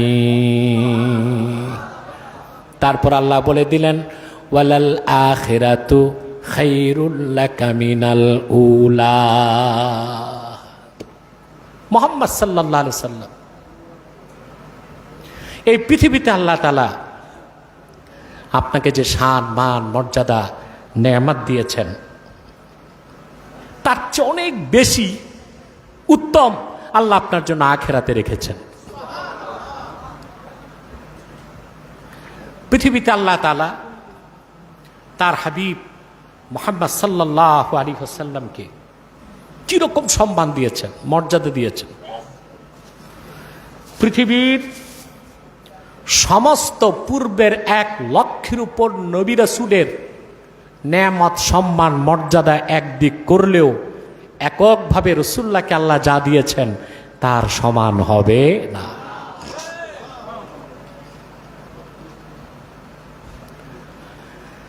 সেজন্য আরবের কবি কাব্যের ভাষায় বলেন, লিকুল্লি নবিয়্যিন ফিল আনামি ফাজিলাতুন ওয়া জুমলাতুহা মাজমুআতুন বিমুহাম্মাদিন। 1 লক্ষের উপর নবী রসুল, প্রত্যেক নবী কিংবা রসুলের এক একটা ফজিলত ছিল। লাখের উপর নবী রসুলকে যে মর্যাদা, সম্মান, ফজিলত আল্লাহ দান করেছেন, এককভাবে তার চেয়ে বেশি তার হাবিব মুহাম্মদ সাল্লাল্লাহু আলাইহি ওয়াসাল্লামকে দিয়েছেন। রসুলুল্লাহর কি রকম মর্যাদা দুনিয়ায় ছিল।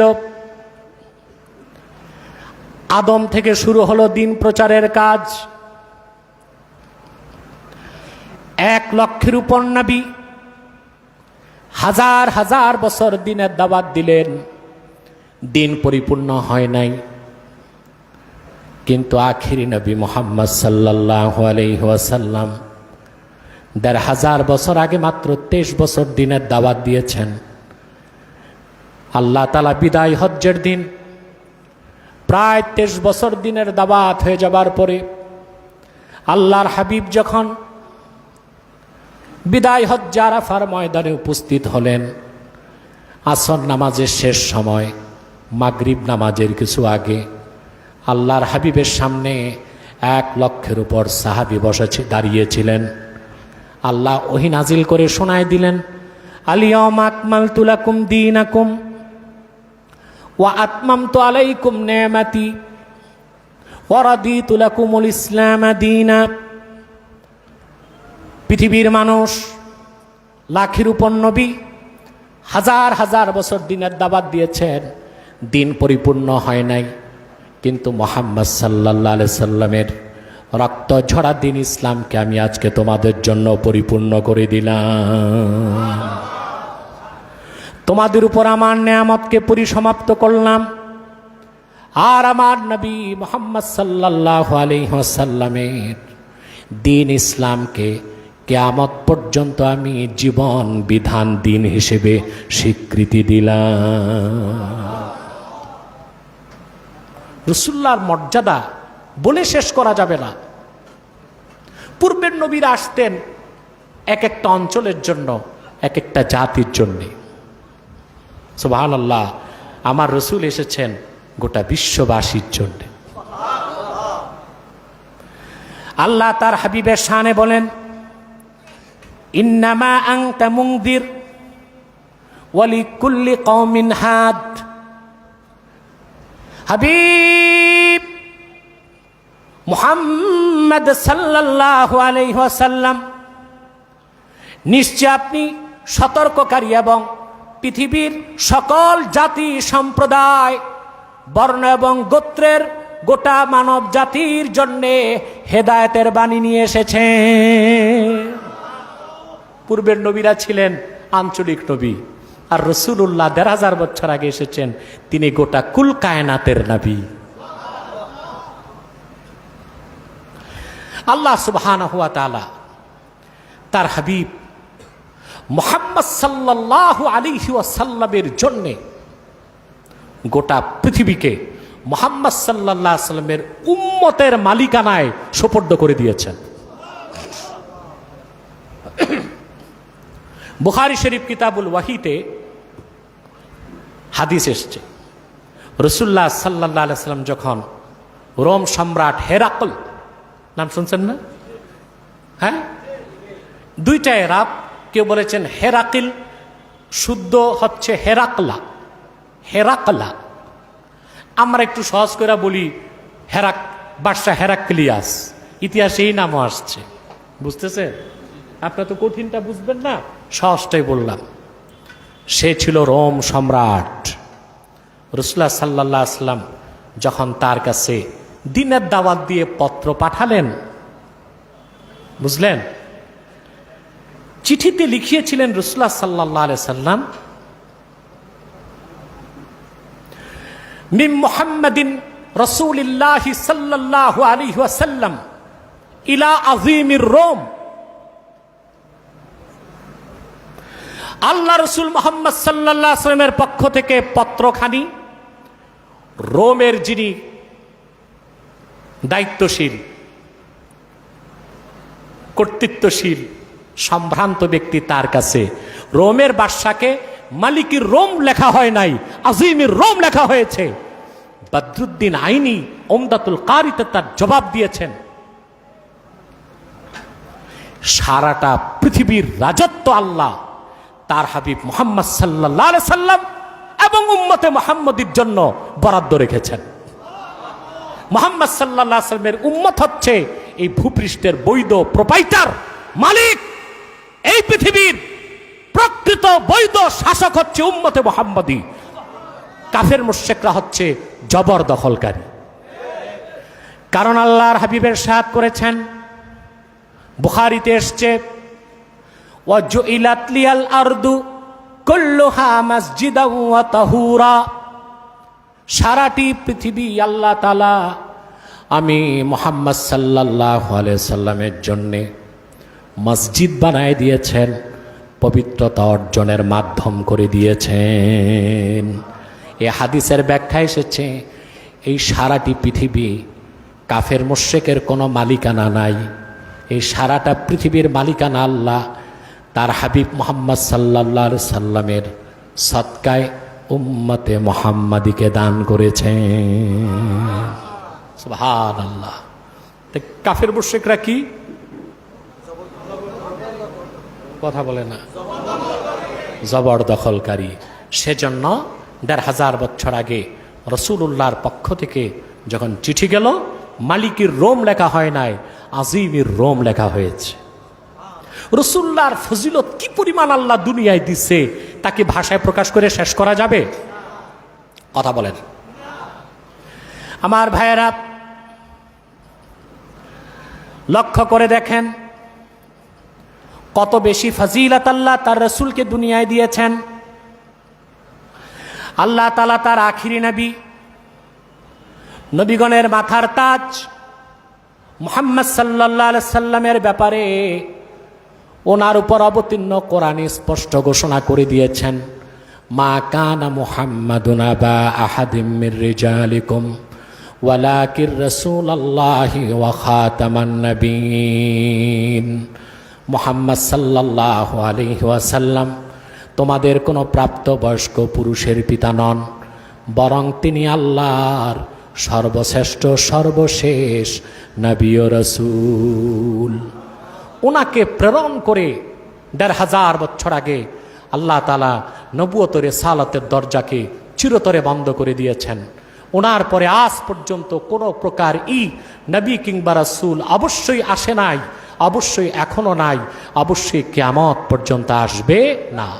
সেজন্য শরীয়তের দৃষ্টিকোণ থেকে, মারেফতের দৃষ্টিকোণ থেকে, কর্তৃত্ব নেতৃত্ব সব দিক থেকেই আল্লাহ তাআলা উম্মতে মুহাম্মাদীকে সকল উম্মতের উপর শ্রেষ্ঠত্ব দান করেছেন। আমার ভাইয়েরা, পূর্বের নবীদেরকে আল্লাহ যে কিতাব দিতেন, কিতাবগুলো পরিপূর্ণ হতো না। যেই অঞ্চলের মানুষের জন্য যেই ধরনের বিধান দরকার ছিল, যেই যুগের জন্য যেই রকম বিধান আল্লাহ সেটাই দিতেন।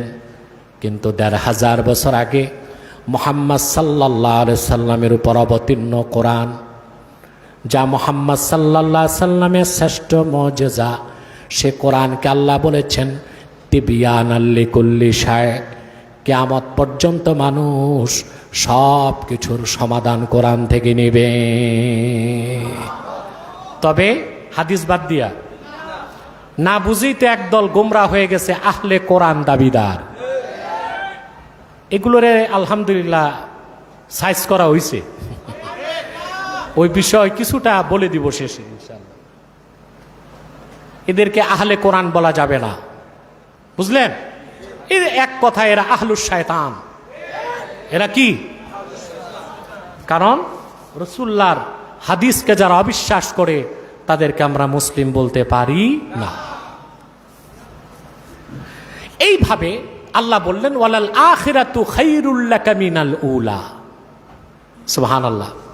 মুহাম্মদ সাল্লাল্লাহু আলাইহি সাল্লাম, আপনাকে আমি যে মর্যাদা, যে সম্মান দিয়েছি, দুনিয়ায় যে শ্রেষ্ঠত্ব দিয়েছি, তার চেয়ে অনেক বেশি উত্তমটা আখিরাতে রাখছি। আল্লাহু আকবার।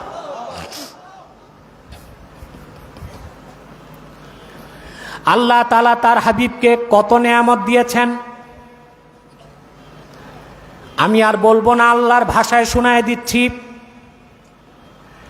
ইন্না আ'তাইনাকাল কাউসার। কার কথা?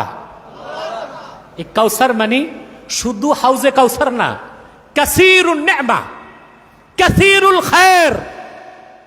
সুবহানাল্লাহি বিহামদি। পড়েন, ইন্না আ'তাইনাকাল কাউসার ফাসাল্লি লিরাব্বিকা ওয়ানহার ইন্না শানিআকা হুয়াল আবতার। কাফেরদের পক্ষ থেকে কথা উঠেছিল, মুহাম্মদ সাল্লাল্লাহু আলাইহি ওয়াসাল্লামের তো কোনো ছেলে সন্তান নাই, তো পরবর্তীতে ওনার দ্বীনের অনুসরণ কারা করবে? ওনার নাম নেওয়ার কি লোক থাকবে নাকি? কথা বুঝতেছেন?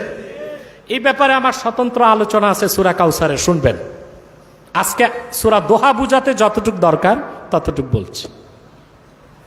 খেয়াল করতেছেন কথা? হ্যাঁ, কাফেররা বলল মুহাম্মদ সাল্লাল্লাহু আলাইহি ওয়াসাল্লামের তো কোনো সন্তান নাই, তো ওনার নাম নিবে কে? আল্লাহ সূরা কাউসার নাজির করে জবাব দিলেন, ইন্না আ'তাইনাকাল কাউসার। মুহাম্মদ সাল্লাল্লাহু আলাইহি ওয়াসাল্লাম, আপনাকে আমি কাউসার দান করেছি।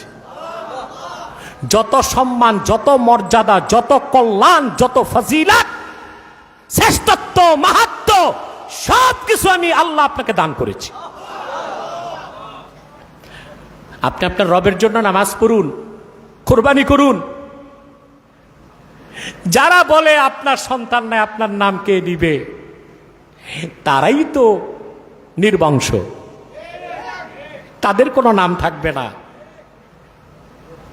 কিন্তু যতদিন সৃষ্টি জগতে আমি আল্লাহর নাম থাকবে, সঙ্গে আপনি মুহাম্মদ সাল্লাল্লাহু আলাইহি ওয়াসাল্লামের নামও থাকবে। ইজা যুকিরতু যুকিরতা মাই। আরে ভাই, সেজন্যই তো আমাদের স্লোগান নারায়ে তাকবীর, বুক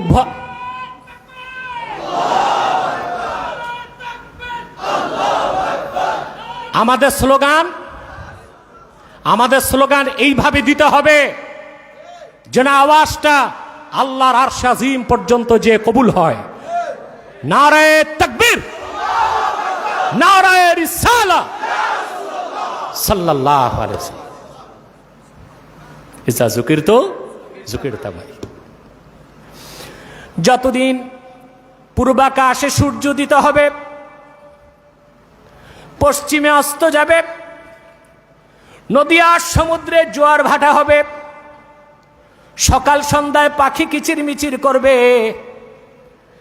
আর বাতাস প্রবাহিত হবে।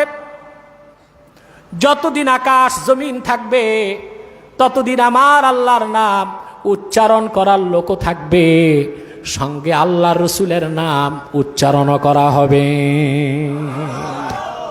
ততদিন আমার আল্লাহর নাম থাকবে, সঙ্গে আমার রসুলের নামও থাকবে। ততদিন আমার আল্লাহর নাম উচ্চারণ করা হবে, সঙ্গে আল্লাহ রসুলের নাম উচ্চারণ করার মানুষও থাকবে। কোথায় আমেরিকা?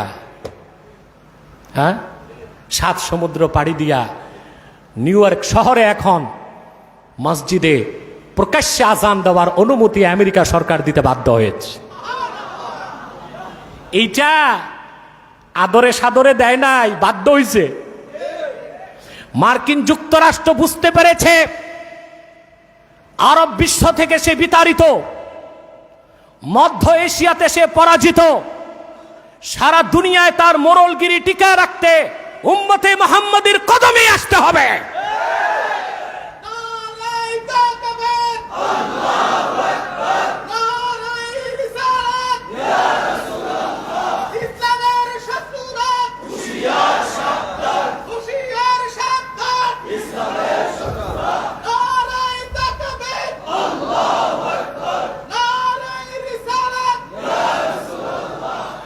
ইসলামের বিজয়কে, ইসলামের সুবাতাসকে মার্কিন যুক্তরাষ্ট্রে কোন ঠাসা করতে আমেরিকা কম চেষ্টা করে নাই। কত পৃথিবীতে যত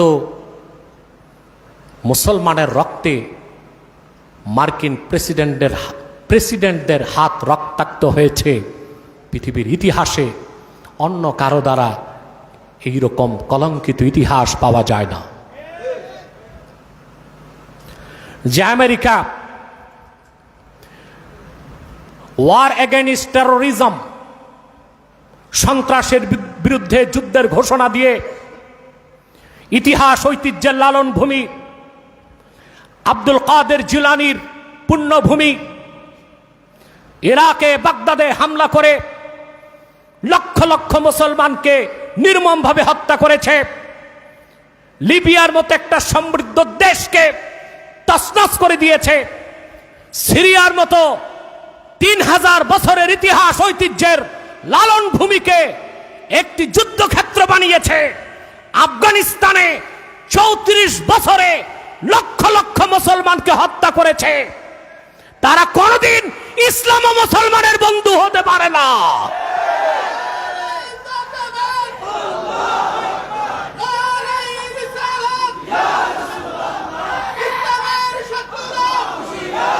সেজন্যে বাংলাদেশে আমাদের রাজনৈতিক দর্শন হচ্ছে এটাই, আমরা জালেম মুক্ত বাংলাদেশ চাই, জুলুম মুক্ত বাংলাদেশ চাই, শিরক কুফর মুক্ত বাংলাদেশ চাই, ইসলামী শরিয়ার বাংলাদেশ চাই। কিন্তু জালেম স্কিপ করতে জালেমকে দাওয়াত দেওয়া যায় না। এদেশের উলামায়ে কেরাম ইমানের অস্ত্রে বলিয়ান হয়ে ঐক্যবদ্ধ হলে দুনিয়ার যে কোনো অপশক্তিকে আমরা চুরমার করে অস্তিত্বকে মাটির সাথে মিশিয়ে দিতে পারবো বাংলাদেশে ইনশাআল্লাহ।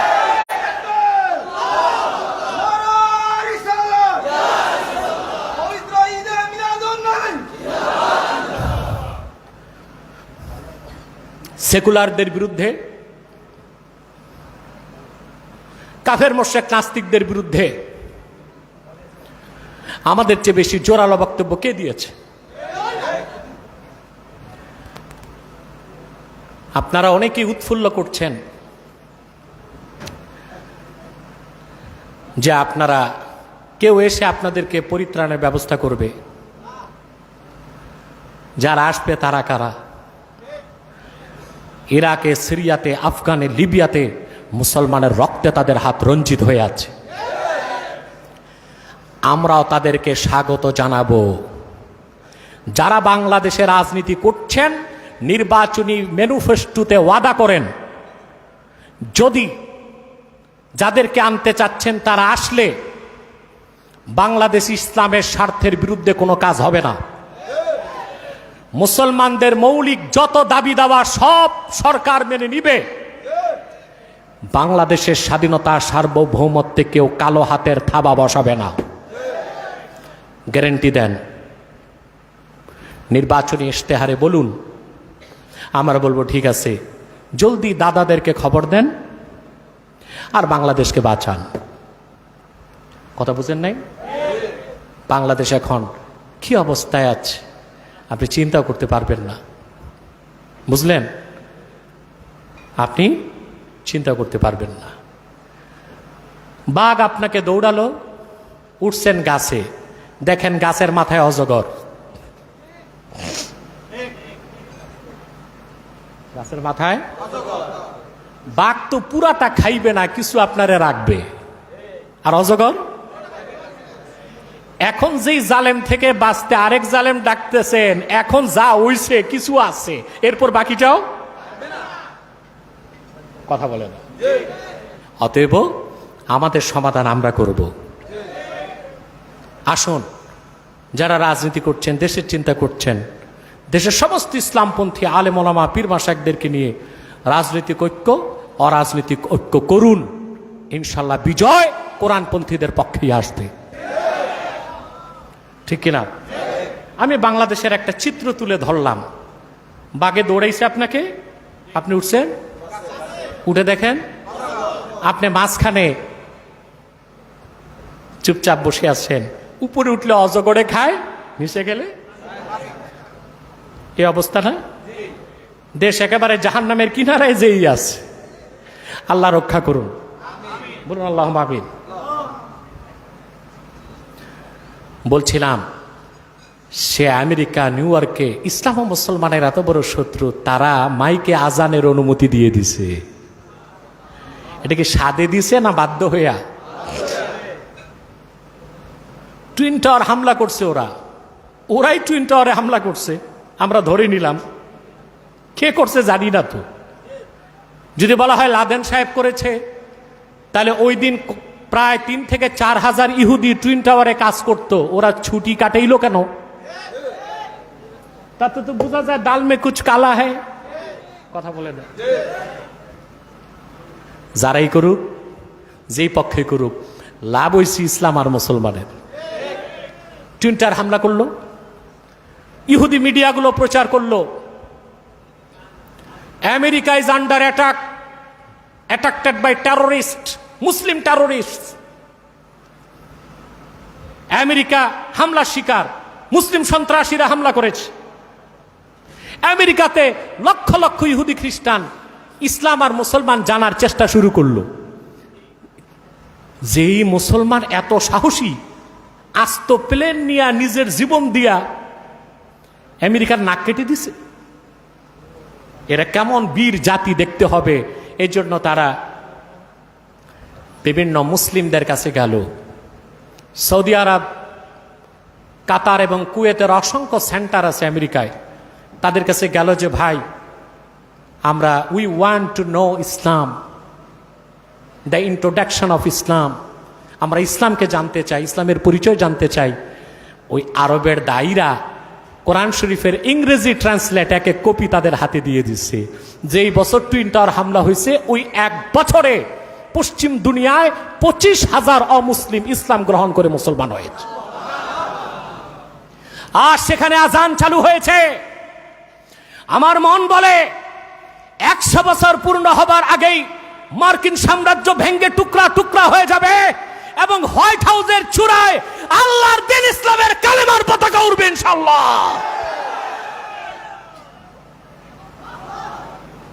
সেদিন আসতেছে, ঠিক কিনা আমার ভাইয়েরা?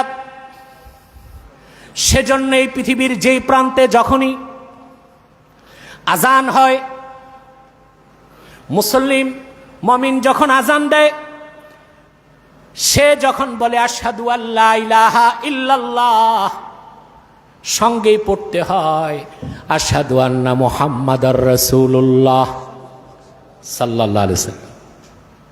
24 ঘন্টা। কথা বুঝেন নাই?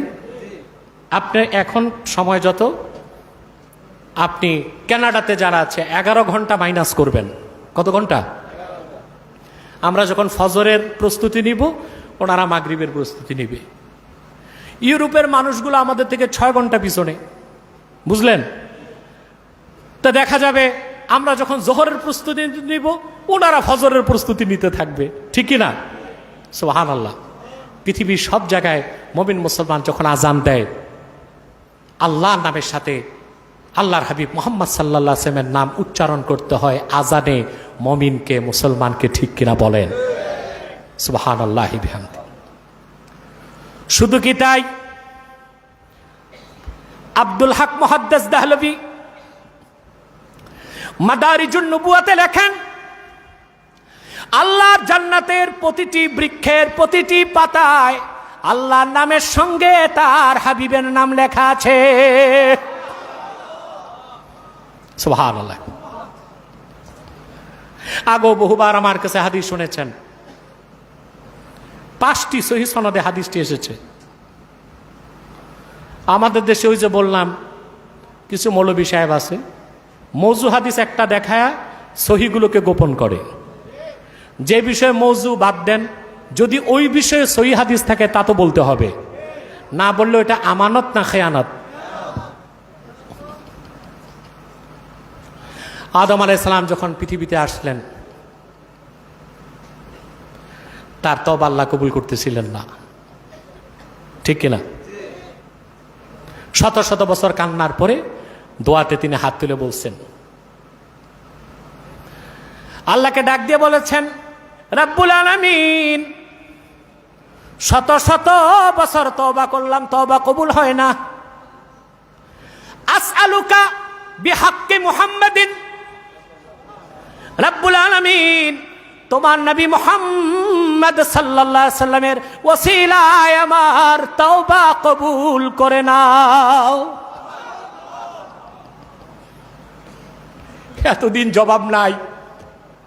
360 বছর, কেউ বলেন 460 বছর, কেউ বলেন 600 বছর। আদম শুধু কানলই, আল্লাহ জবাব দিলেন না। হাবিবে খোদা মুহাম্মদ সাল্লাল্লাহু আলাইহি সাল্লামের নাম নেবার সাথে সাথেই আল্লাহ জবাব দিলেন। আল্লাহ ডেকে বলেন, রে আদম কাইফা আরাফতা মুহাম্মাদান, কেমন করে আমার হাবিব আখিরি নবী মুহাম্মদ সাল্লাল্লাহু আলাইহি সাল্লামের পরিচয় পেলা? হযরত আদম জবাব দিলেন, মালিক সৃষ্টির পরে তোমারে সাজদা করে যখন তুমি আমাকে বললা ইরফা রাসাক, আদম মাথা তুলো, তোমাকে সাজদা করে মাথা তুলেই দেখলাম তোমারই আর সে আজিমে তোমার নামের সঙ্গে মুহাম্মদ নাম লেখা আছে। আল্লাহ ডেকে বলেন, আদম মাফ করে দিলাম। কৃপণ মুসলমান আল্লাহু আকবার বলবেন না? আল্লাহ ডেকে বলেন, আদম আদম আদম তোমারে মাফ করে দিলাম, তওবার দরজাও খুলে দিলাম। এই তওবার দরজা আর বন্ধ করব না। সূর্য পশ্চিম দিগন্তে ওঠার আগ পর্যন্ত মুহাম্মদ সাল্লাল্লাহু আলাইহি ওয়াসাল্লামের খাতিরে তোমারও মাফ করলাম, তওবার দরজাও খুললাম। আর যত বান্দা আমার গুনাহ করে তওবা করবে তাদেরও মাফ করে দিব।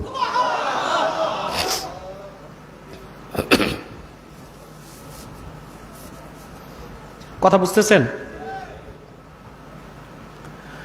তো ভাই? সেজন্য আল্লাহ বলেছেন, ওয়ালাল আখিরাতু খায়রুল লাকা মিনাল উলা। মুহাম্মদ সাল্লাল্লাহু আলাইহি সাল্লাম, আপনাকে দুনিয়ায় যে মর্যাদা সম্মান দিয়েছি, ইজ্জত দিয়েছি, নেয়ামত দিয়েছি, তার চেয়ে অনেক বেশি, অনেক উত্তম আখিরাতে আছে আপনার জন্য। আল্লাহ তার রসুলকে কি পরিমাণ নেয়ামত দিয়েছেন, ভাষায় প্রকাশ করার মতো জবান নাই, বলার মতো কণ্ঠ নাই, চিন্তার মতো মস্তিষ্ক নাই। আল্লাহর ভাষায় বলতে হয়, ইন্না আ'তাইনাকাল কাউসার কাসীরুন নি'মা কাসীরুল খায়র, আল্লাহু আকবার। কিন্তু আল্লাহ তার রসুলকে ১,৫০০ বছর আগে দুনিয়ায় যত সম্মান ও নেয়ামত দিয়েছেন তার চেয়ে আরো বেশি রাখছেন আখিরাতে। আল্লাহ সেটাই বললেন, ওয়ালাল আখিরাতু খায়রুল লাকা মিনাল উলা। আখিরাতে কি রাখছেন ওইটা আবার আল্লাহ বলে দিয়েছেন। বলবো? আমি বসেছি ১.৫ ঘন্টা তো হয়ে গেছে, আর ১০ থেকে ১৫ মিনিটে আমরা ইনশাল্লাহ একটা পর্যায়ে চলে যাব। প্রচন্ড গরমে হাজার হাজার লোক বসে আছেন, বিনিময়টা আমি দিতে পারবো না, আল্লাহর কাছে আপনাদের জন্য আজরুন আজিম আছে। কষ্ট হচ্ছে না তো? আরে কষ্ট হলেই করবেন কি ভাই, কষ্টটাও তো মিষ্ট। আমরা তো যারাই আসি ঈদে মিলাদুন নবী সাল্লাল্লাহু আলাইহি ওয়াসাল্লামের মাহফিলে, আব্বাসী মঞ্জিলে, আমরা তো সারা রাত বাজেট করেই আসি। আল্লাহ আখিরাতে তার রসুলকে কত সম্মান দিবেন আল্লাহ বলে দিছেন, ওয়ালাসাউফা ইউতিকা রাব্বুকা ফাতারদা। অচিরেই মুহাম্মদ সাল্লাল্লাহু আলাইহি সাল্লাম, আপনার রব আল্লাহ আপনাকে আরো এত অসীম নেয়ামত দান করবেন, আখিরাতে আপনি রসুল রাজি খুশি হয়ে যাবেন।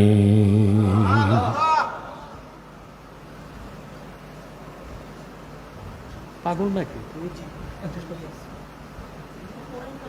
বড় পাগল কি?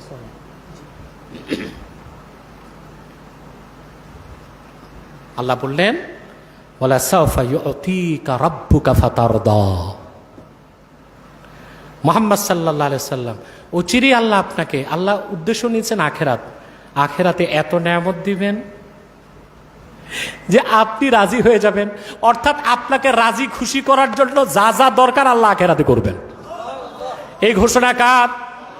জোরে বলেন কার?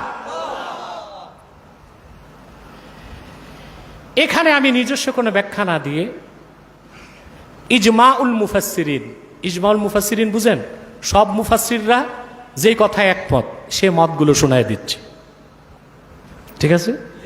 ঘুমাচ্ছেন? কে কে ঘুমান একটু হাত উঠায় দেখান তো।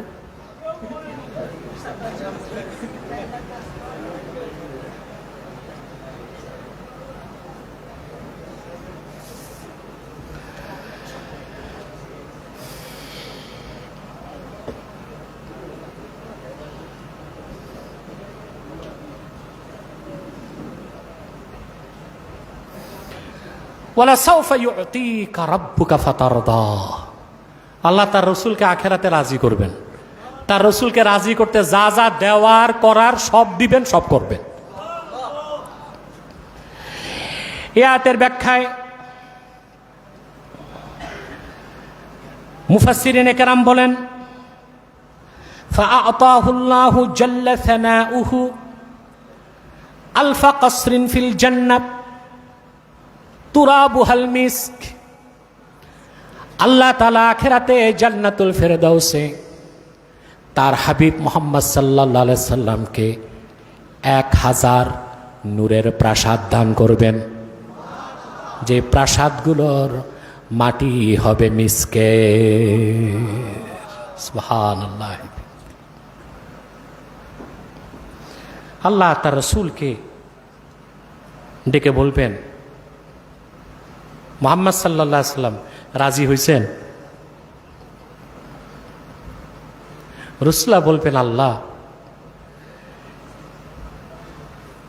কিভাবে রাজি হব? আমার অনেক ইমানদার উম্মত এখনো জাহান্নামে আছে।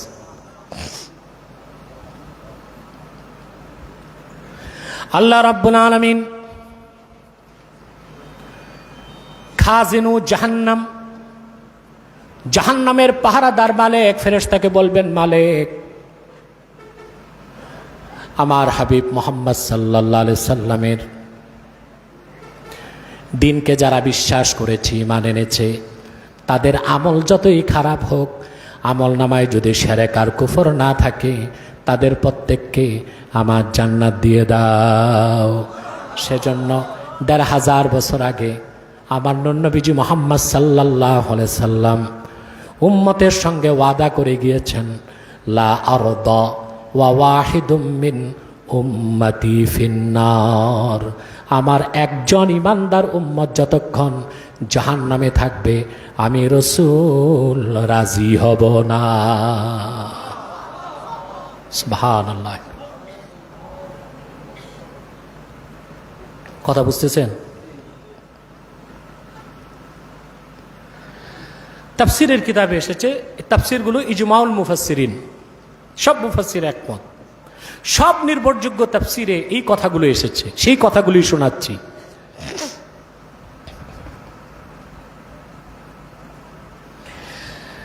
আমার ভাইয়েরা, হযরতে আব্দুল্লাহ ইবনু আমর ইবনুল আস, হযরতে আব্দুল্লাহ ইবনে আমর ইবনুল আস রাদিয়াল্লাহু তাআলা আনহু বর্ণনা করেন, কান পেতে শোনেন মুসলমান, আন্নান নবিয়্য সাল্লাল্লাহু আলাইহি ওয়াসাল্লাম তালা কাওলাল্লাহি তাআলা ফি ইব্রাহিম, ফামান তাবিআনি ফাইন্নাহু মিন্নি ওয়া মান আসানি ফাইন্নাকা গাফুরুর রহিম। ইব্রাহিম আলাইহিস সালাম, ওনার প্রসঙ্গে আল্লাহ কোরআন শরীফে নাজিল করছেন। ইব্রাহিম আলাইহিস সালাম আল্লাহর কাছে দোয়া করছিলেন, কাবাঘর করার পর দোয়া করছেন না? দোয়াতে শুরুতে তিনি বলছেন, রব্বি জাআল হাযাল বালাদা আমিনা ওয়াজনুবনি ওয়া বানিয়া আন না'বুদাল আসনাম। আল্লাহ, এই মক্কা নগরীকে তুমি নিরাপদ আশ্রয় কেন্দ্র বানায় দাও, আমাকে আমার বংশধরকে মূর্তি পূজা থেকে পবিত্র রাখো। কথা বলে না, কথা বুঝতেছেন? এখন বলেন, ইব্রাহিম আলাইহিস সালামের দোয়া কবুল হয়েছে কিনা? যদি ইব্রাহিম আলাইহিস সালামের দোয়া কবুল হয়ে থাকে, তো মক্কা মুকাররমাতে যখন মুশরিকরা 360টা মূর্তি স্থাপন করে আল্লাহর সাথে শিরক করেছে, তখনও কুরাইশদের মধ্যে ইব্রাহিম আলাইহিস সালামের বংশে এমন কিছু মানুষ ছিলেন যারা মূর্তি পূজা করেন নাই। দোয়া কার? সেজন্য আহলুস সুন্নাল জামাতের ইমামগণ বলেন, আল্লাহর আখিরি নবী নূর নবীজি মুহাম্মদ সাল্লাল্লাহু আলাইহি ওয়াসাল্লামের সম্মানিত পিতা আব্দুল্লাহ এবং মা আমেনা এবং ঊর্ধ্ব পুরুষ যারা ছিলেন হযরত ইব্রাহিম পর্যন্ত, তারা কেউ মূর্তি পূজা করে নাই, জেনা ব্যভিচার করে নাই। সেজন্য আমাদের আকীদা আল্লাহর হাবিব মুহাম্মদ সাল্লাল্লাহু আলাইহি সাল্লামের আবাওয়াইন কারিমাইন, সম্মানিত পিতা আব্দুল্লাহ, সম্মানিত মা আমেনা জান্নাতি। মাওলানা আব্দুর রহিম সাহেব বক্তব্য বলছেন না, এটা আমাদের আকীদা। আমার নূর নবীজি মুহাম্মদ সাল্লাল্লাহু আলাইহি ওয়াসাল্লামের সম্মানিত পিতা আব্দুল্লাহ, সম্মানিত মা আমেনা, বিনা দলিলে বিশ্বাস করি তারা নাজাত প্রাপ্ত জান্নাতি এবং মুমিনা। ঠিক কিনা? তারপর দলিল আর আমরা কি দিব? ইমাম সুয়ুতি তো কতগুলো কিতাব লিখে গেছেন, আমাদের লেখার দরকার আছে নাকি? আমাদের কাছে ওগুলো পড়া আর মানুষকে বলে দেওয়া। শুধুমাত্র কট্টর খারিজি, খারিজি আবার মনে করবেন না এই কওমি মাদ্রাসা, ফেরকা খারিজি, ওই খারিজি কট্টর লামাযহাবীরাই এই কথা বিশ্বাস করতে চায় না। তারা এইরকম কথাও বলে যে আল্লাহ রাসূল সাল্লাল্লাহু আলাইহি সাল্লামের পিতা মাতা আব্দুল্লাহ আমেনা ওনারা জাহান্নামী। আল্লাহর পবিত্র ঘর কাবার মালিক আল্লাহর কসম করে বলি, এই কথা যে বলে ওটা মুসলমান না কাফের। এদের ব্যাপারে আমরা বলছি যথেষ্ট, ঠিক না? নতুন করে বলার কি, বলতে তো আর কম বলা হয় নাই, ঠিক না? ইব্রাহিম আলাইহিস সালাম তারপর দোয়া করছেন আল্লাহর কাছে। তিনি বলেছেন, ফামান তাবিআনি ফাইন্নাহু মিন্নি, আমার সন্তানদের মধ্যে যে আমার অনুসরণ করবে সে আমার দলভুক্ত হবে। ওয়ামান আসানি, আর যে আমার নাফরমানি করবে, ফাইন্নাকা গাফুরুর রহিম, তাদের দায়িত্ব আমি নিব না, তাদের ক্ষেত্রে বলবো আল্লাহ তুমি নিজেই ক্ষমাশীল এবং দয়ালু। উম্মতের দায়িত্ব নিয়েছেন ইব্রাহিম আলাইহিস সালাম, কথা বলে না, নিছেন? রাসূলুল্লাহ সাল্লাল্লাহু আলাইহি ওয়াসাল্লাম আয়াত তেলাওয়াত করলেন। এরপর আবার যখন রাসূলুল্লাহ তেলাওয়াত করলেন, হযরত ঈসার ব্যাপারে আল্লাহ বলছেন, ইন তুআযিবহুম ফাইন্নাহুম ইবাদুক। ঈসা নবী বললেন, আল্লাহ তাআলা বনি ইসরায়েলের যারা নাফরমানি করবে, নেক আমল করবে না, যদি তুমি তাদেরকে আযাব দাও আমার করার কিচ্ছু নাই, তারা তো তোমারই বান্দা। ঈসা নবীও দায়িত্ব, কথা বলে না, ঈসা নবীও দায়িত্ব আছেন কই? কিয়ামতের আগে নামবেন উম্মতে মুহাম্মদী পরিচয়। সুবহানাল্লাহ কইবেন না?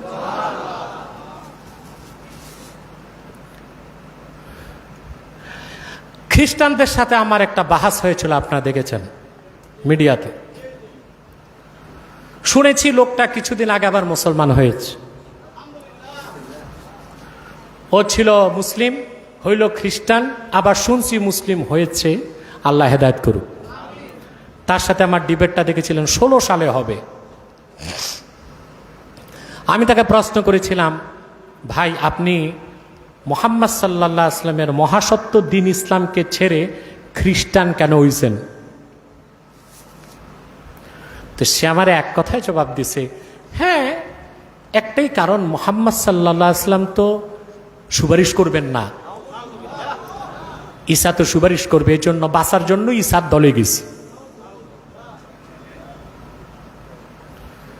আমার পাশেই ছিল ওই এলাকার লামাযহাবীদের এক লিডার,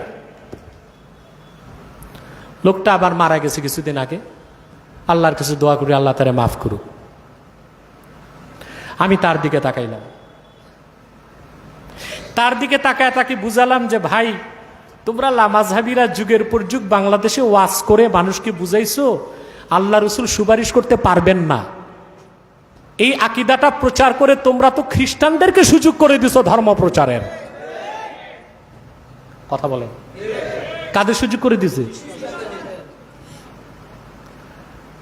তারপরে আমি তাকে চ্যালেঞ্জ করলাম যে দেখো, তুমি যারে নবী মানো ঈসা সুপারিশ করবে না, এটা আমি কোরআন থেকেও দেখাবো, তোমার বাইবেল থেকেও দেখাবো।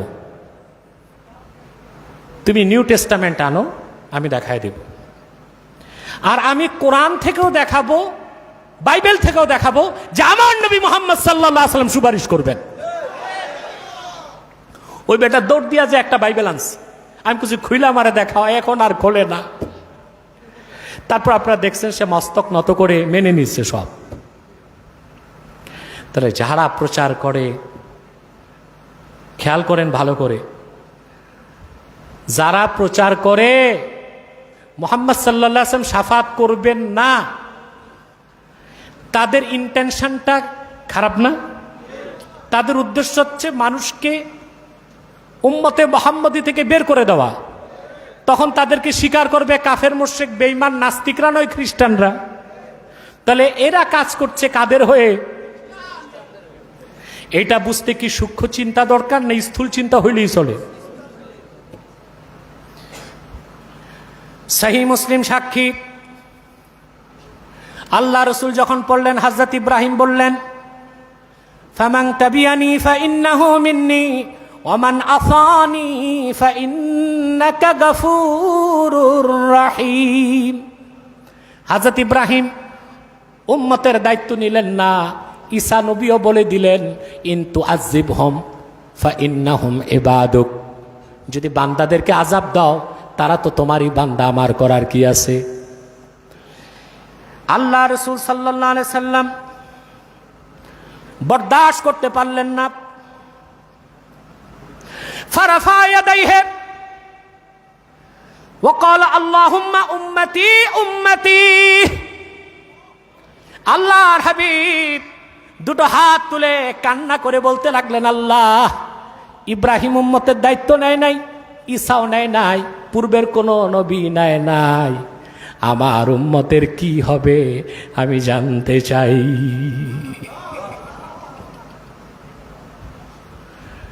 ১৫০০ বছর আগে প্রিয় রসুল মুহাম্মদ সাল্লাল্লাহু আলাইহি সাল্লাম উম্মতকে ভুললেন না। কথা খেয়াল করছেন? فقال الله تعالى لجبريل, রাসূলুল্লাহর চোখের পানি আল্লাহ বরদাশত করতে পারলেন না। জিবরিলকে ডেকে বললেন, রে জিবরিল, জলদি করে আমার হাবিবের কদমে চলে যাও, আমার হাবিবকে যে প্রশ্ন করো, ফাসালহু মা ইউবকিকা ইয়া রাসূলুল্লাহ। জিবরিল এসে আল্লাহ শিখাই দিলেন, জিবরিল যে প্রশ্ন করো আমার হাবিবকে, ইয়া রাসূলুল্লাহ, কোন জিনিস আপনাকে কান্না করাচ্ছে? আল্লাহর হাবিব যখন হযরত জিবরিলকে জবাব দিলেন, হযরত ইব্রাহিমের কথা বললেন, ঈসা রুহুল্লাহর কথা বললেন, সঙ্গে সঙ্গে আল্লাহ জিবরিলের মাধ্যমে জবাব পাঠায় দিলেন, জিবরিল তুমি আমার হাবিবকে জানায় দাও, ইন্না সানুরদিকা ফি উম্মাতিকা মুহাম্মদ সাল্লাল্লাহু আলাইহি ওয়াসাল্লাম, আপনার উম্মতের কল্যাণে, তাদের স্বার্থে আপনার যত দরখাস্ত আছে, যত কথা আছে, সব আমি কবুল করে আপনাকে রাজি করে দিব। আল্লাহু আকবার।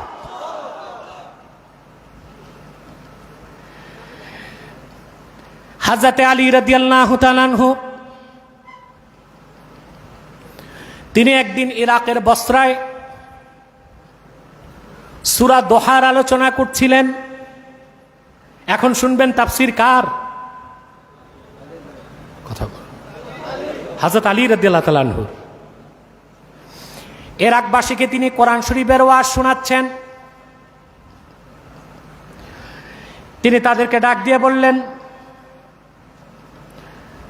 ইয়া আহলাল ইরাক ইন্নাকুম তাকুলুনা ইন্না আরজা আয়াতিন ফি কিতাবিল্লাহি তাআলা কুল ইয়া ইবাদিয়াল্লাযীনা আসরাফু আলা আনফুসিহিম লা তাকনাতু মির রাহমাতিল্লাহ।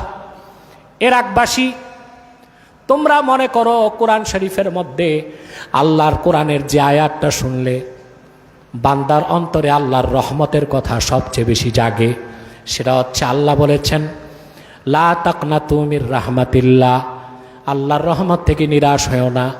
তোমরা মনে করো এটা সবচেয়ে আশা সঞ্চারকারী আয়াত, কিন্তু আমরা যারা ফাতেমার পরিবারের সদস্য আহলে বায়ত, আমরা মনে করি ইন্না আরজা আয়াতিন ফি কিতাবিল্লাহি ওয়ালা সাওফা ইউতিকা রাব্বুকা ফাতারদা। সুবহান, কথা বুঝতেছেন? ইন্না আরজা আয়াতিন ফি কিতাবিল্লাহি ওয়ালা সাওফা ইউতিকা রাব্বুকা ফাতারদা। আমরা মনে করি কোরআনের যে আয়াত আল্লাহর বান্দাদের অন্তরকে ঠান্ডা করে দেয়, আশায় বুকটা ভরে দেয়, সেটা হচ্ছে আল্লাহ তার হাবিব মুহাম্মদ সাল্লাল্লাহু আলাইহি ওয়াসাল্লামের সাথে ১৫০০ বছর আগে কোরআনে সূরা দোহায় ওয়াদা করেছেন, ওয়ালা সাওফা ইউতিকা রাব্বুকা ফাতারদা। মুহাম্মদ সাল্লাল্লাহু আলাইহি ওয়াসাল্লাম আপনার উম্মতের স্বার্থে আপনার যত কথা, যত দরখাস্ত সব আমি কবুল করে আপনাকে রাজি করে দিব। এখন আমাদের আজকে নিয়তটা ঠিক করতে হবে। আমরা নেতা নেত্রীর পিছনে ঘুরে, ধান্দাবাজ রাজনীতিবিদদের খপ্পরে পড়ে, চাকরি বাকরি ব্যবসার পিছনে দৌড়িয়ে কোন অবস্থায় ঈমান ও ইসলামের বিরোধিতা করব না। আমি সেরা বাঙালি, সেরা সাহিত্যিক, শ্রেষ্ঠ কবি, সফল ব্যবসায়ী, স্বনামধন্য কুখ্যাত রাজনীতিবিদ। আমি এটা এইভাবে বললাম, রাগ করছেন নাকি? স্বনামধন্য কুখ্যাত রাজনীতিবিদ, এটা কেন বলছি? পপুলারিটি আস, কিন্তু রাজনীতিতে যা মোটেও পলিসি না, ডিপ্লোমেসি, ঠিক কিনা? নিন্দিত নেতা হোক, নন্দিত নেতা হোক, যাদের পিছনে যে আজকে ইচ্ছায় অনিচ্ছায় ইসলামের বিরোধিতা করছি, আমাদের কোনো পরিচয় দুনিয়া, কবর, আখেরাতে আসবে না। মুমিন মুসলমান, আমার শব্দগুলো হৃদয়ে গেঁথে নাও। মৃত্যুর সময়, শেষ নিঃশ্বাস ত্যাগের সময় তোমার পরিচয় যদি হয় উম্মতে মুহাম্মাদি, কবর হয়ে যাবে জান্নাতের টুকরা। হাসরে পাবা সম্মান। কিরকম সম্মান? ইমাম আলুসি রুহুল মাআনি 29তম খণ্ডে 85 পৃষ্ঠায় উল্লেখ করেছেন, ফায়ুদাউ লিল মুমিনিনা ইয়াওমাইযিন কারাসি মিন যাহাবিন ওয়া ইউযাল্লালু আলাইহিমুল গামাম।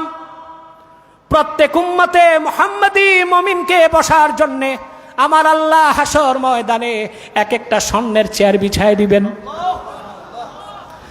আর উম্মতে মুহাম্মাদি যারা খাঁটি ইমানদার, তাদের মাথার উপর আল্লাহর রহমতের মেঘ ছায়া দিবে।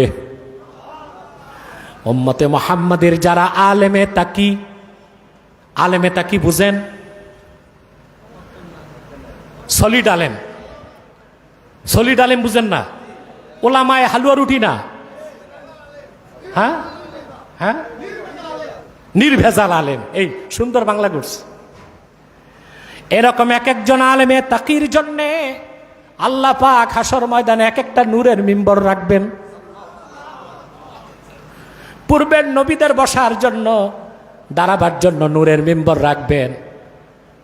আর হাবিবে খোদার সম্মান কি হবে তা তো বলার অপেক্ষা রাখে না। পূর্বের নবীদের সঙ্গে হাসর ময়দানে আল্লাহ তার হাবিবকে দাঁড় করাবেন না, বরং আল্লাহ তাআলা আরশুল আজিম, আরশে মুআল্লায় আল্লাহ নিজের পাশে তার হাবিব মুহাম্মদ সাল্লাল্লাহু আলাইহি ওয়াসাল্লামকে মাকামে মাহমুদে দাঁড় করাবেন।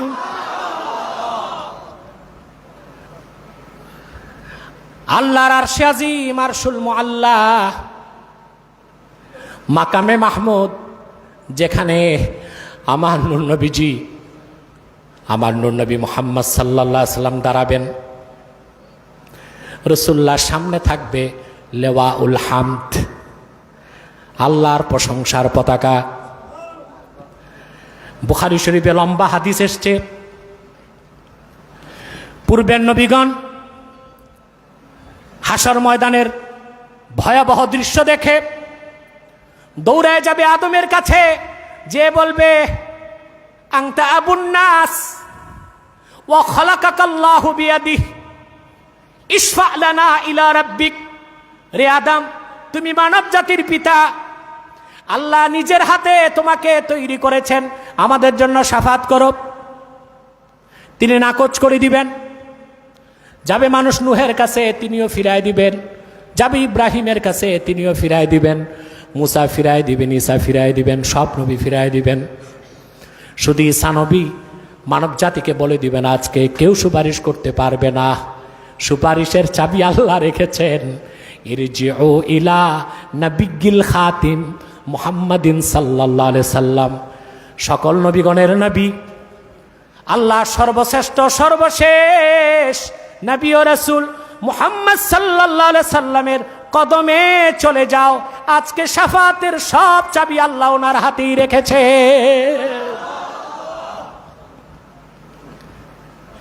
মানব জাতি সব চলে আসবে রাসূলুল্লাহর সামনে, এসে দেখবেন তাদের কোনো চান্স নাই। দাঁড়ায় আছে আদম থেকে ঈসা। আল্লাহু আকবার। আদম থেকে ঈসা। আমরা কি বেশি কথা বলছি না কোরআন হাদিসের কথা? তন্ন মৌলবীরা বলে আমরা নাকি বেদাত শিখাই কোরআন হাদিস, বলে বেদাত শিখাই। সেজন্য আমি বলে থাকি, যার কাছে গোলাপ ফুল থাকবে আশেপাশে গোলাপের ঘ্রাণ পাবে, আর যার বগলে শুটকির পোটলা থাকবে সে তো শুটকির গন্ধই পাবে। ঠিক কিনা? আমাদের অন্তরে মুহাম্মদ সাল্লাল্লাহু আলাইহি ওয়াসাল্লামের উম্মত হিসেবে আমাদের অন্তরে হুব্বে রাসূল, আজমতে রাসূল, হুব্বে ইলাহি, আজমতে ইলাহি, ঈমানের নূর আছে বলে আমরা এই সব কথায় ঘ্রাণ পাই, খুশবু পাই, আতর পাই, মজা পাই, আনন্দ পাই। তোমাদের ভিতর থেকে ইবনে আব্দুল ওয়াহাব নজদীর বাতিল আকীদা বের করো, আমাদের ফুটন্ত গোলাপের খুশবু তোমরাও পাবা। শুটকির পোটলাটা সরাও। ওটা কি? ইবনে আব্দুল ওয়াহাব নজদী তার বাতিল আকীদা, ওইটা সরাও, ওই পোটলা সরাও। কথা বুঝলেন না? তো দোষ ওনাদের, আঙ্গুল আমাদের দিকে। কথা বুঝতেছেন? প্রিয় ভাই সব, আমরা ঐক্যের জন্য তীর্থের কাকের মতো তাকায় থাকি, কিন্তু কোনো ফেরকার সাথে আমাদের ঐক্য নেই। মাসলাকের সাথে ঐক্য, কোনো ফেরকার সাথে কোনো ঐক্য নাই। যদি হইতো ঐক্য, ইমাম আবু হানিফার জন্মের আগে 6টা বাতিল ফেরকা পৃথিবীতে দাঁড়াইছে। কয়টা? 6টা ফেরকা থেকে 72টা ফেরকা হয়েছে। কয়টা? জবরিয়া, কদরিয়া, রাওয়াফেস, খাওয়ারেস, মুতাজিলা, জাহমিয়া। কয়টা হইল? প্রত্যেকটা 12 ভাগ হইছে। এই 6 12 72, 72টাই বাতিল। আমরা আহলুস সুন্নাহ ওয়াল জামাআহ, সব সঠিক মাসলাককে আমরা মনে করি আহলে হক, আহলুস সুন্নাহ ওয়াল জামাআহ, ঠিক না? তো হযরত সাহাবা একরামের যুগে আবু হানিফার জন্মের আগেই তো 6টা বাতিল ফেরকা ছিল। তাবিনদের যুগে এসে মোটামুটি 72 ফেরকা হয়ে গেছে। তো হযরত আলী তো যদি ঐক্য করতে চাইতেন বাতিল ফেরকার সাথে, তাহলে আর 72 ফেরকা থাকতো? কথা বলেন। আবু হানিফা যদি ঐক্য চাইতেন, 72 ফেরকার থাকতো? তাহলে বোঝা যায় বাতিল ফেরকার সাথে কোনো ঐক্য নাই। ঐক্য হচ্ছে মাসলাকের সাথে। টুপি আপনারটা গোল থাক, লম্বা থাক, আর আমার মতো থাক, সমস্যা নেই, ঠিক কিনা? আপনি মাযহাব মানেন, তরিকত তাসাউফ মানেন, আহলুস সুন্নাহ ওয়াল জামাতের আকীদা বিশ্বাস আপনার অন্তরে আছে, আমরা আপনাকে মনে করি আপনার সাথে ঐক্য হতে পারে, ঠিক কিনা? এখন তো শুনে ঐক্যের ক্ষেত্রে ওনারা কাফের মুশরিক বেঈমানকেও সাথে নিতে চায়। এইরকম ঐক্যে লাভ না লস? কথা বলে না, লস না? অনেক বেশি লস না? আপনার অস্তিত্ব বিপন্ন হয়ে যাবে ভাই, আপনার অস্তিত্ব বিপন্ন হয়ে যাবে। কথা বুঝেন না? আরে ভাই, আমি একটা সহজে বুঝাই দিই। আপনি কতগুলো রং বেরঙ্গের ফুল, বেলুন, বুঝলেন, কারুকার্য খচিত জিনিস একটা বাক্সে রাখছেন, আর সাথে কিছু সুইও রেখে দিয়েছেন, একসাথে থাক। যখন যে বাক্স খুলবেন, বেলুন, ফুল একটাও ঠিক থাকবে না? সবগুলো ফুটো করছে কে? সুই, ঠিক কিনা? একসাথে অনেকগুলো ফুল রাখা যায়, হ্যাঁ? একই সাথে মনে করেন আপনি, আরেকটা উদাহরণ দিচ্ছি আপনাকে, আপনি একটা গিফট বক্স নিয়ে গেছেন বিয়ে বাড়িতে, বুঝলেন? এখন নৌকা থেকে নেমে আপনাকে বহুত দূর যেতে হবে হেঁটে, গ্রাম দেশে আছে না পথ? তা আমি দেখছি আগের দিনের কিছু বুড়া, এরা দাওয়াতে ঠিক বাড়ির কাছে পৌঁছলে নতুন জুতা পরতো, এর আগে জুতা হাতে নিয়েই হাঁটতো, যে বেশি হাঁটলে জুতা ক্ষয় হবে। মানে এই লোকের পায়ের মায়া নাই, এটা হচ্ছে বাটা জুতার প্রতি তার আকর্ষণ। এখন এক গর্দব করছে কি, বিয়ে বাড়িতে যে ফল ফ্রুট নিছে, ভাবছে এত ফল 2 হাতে মাথায় নিতে হবে, তো তার ওই জুতাটাও খুলে পোটলার সাথে বেঁধে নিছে। বিয়ের সামনে যখন রাখছে এই ফল ফ্রুট সব গিফটের সাথে, তার পায়ে পরিহিত ব্যবহৃত জুতা যখন বের করছে, বিয়ে সাহেবের ভালো লাগবে না খারাপ লাগবে? বাতিল ফেরকার সাথে কোনো ঐক্য নাই, মাসলাকের সাথে ঐক্য হবে।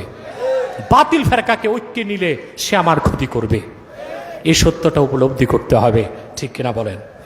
আল্লাহ যেন আমাদেরকে কবুল করেন, আল্লাহ যেন আমাদেরকে মঞ্জুর করেন, বলুন আল্লাহুম্মা আমিন। তাহলে আর কষ্ট দিচ্ছে না, আরও কিছু মেহমান রয়ে গেছেন, তারা বক্তব্য রাখবেন। রাত 3টার পরই আমরা ছাত্রদের পাগড়ি দিয়ে ইনশাল্লাহ মুনাজাতের দিকে চলে যাব। কথা বুঝতে পেরেছেন? দ্বিতীয় কথা, আমরা জীবনে যাই করি আর না করি, ইমানের দৌলত যেন আমরা হারিয়ে না ফেলি। আমাদেরকে ইমান ধরে রাখতে হবে, পারবো না ইনশাল্লাহ? সকল প্রকার শিরক, কুফর এবং বাতিল ফেরকার বিরুদ্ধে আমাদেরকে ঐক্যবদ্ধ হতে হবে। সকল প্রকার কাফের, মুশরিক, রামবাম, নাস্তিকদেরকে নির্মূল করে একটি পরিচ্ছন্ন বাংলাদেশ আমরা করতে চাই। রাজি আছেন আপনারা? সেজন্য আব্বাসী মঞ্জিল জোনপুর দরবার শরীফ কাজ করছে, মারকাজু তাহরিকে খাতমে নবুয়ত বাংলাদেশ কাজ করছে, তাহরিকে খাতমে নবুয়ত বাংলাদেশ কাজ করছে। আপনাদেরকে আমি কর্মী হিসেবে চাই। রাজি আছেন না ইনশাল্লাহ? আল্লাহ যেন আমাদেরকে কবুল করেন, মঞ্জুর করেন, বলুন আল্লাহুম্মা আমিন। ওয়াখির দাওয়ানা আলহামদুলিল্লাহি রাব্বিল আলামিন। আমার নতুন কিতাব যেগুলো বের হয়েছে এই বছর, এগুলো কিনে নেবেন, পারবেন না ইনশাল্লাহ? আপনারা যারা প্রয়োজন আছে যাবেন, আবার ওযু করে পবিত্র হয়ে মাঠে চলে আসবেন। আরও কিছু আলোচক আছে, তারা কিছু কথা বলবেন, তারপরে আমরা মুনাজাতের দিকে চলে যাব ইনশাল্লাহ। সময় কত দেখো?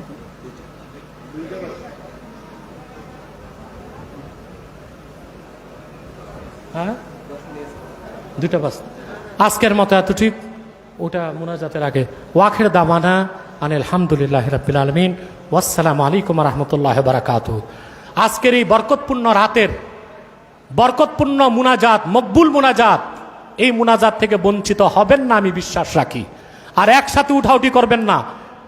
যাদের উঠার প্রয়োজন নাই তারা বসে থাকুন, বসে যাও।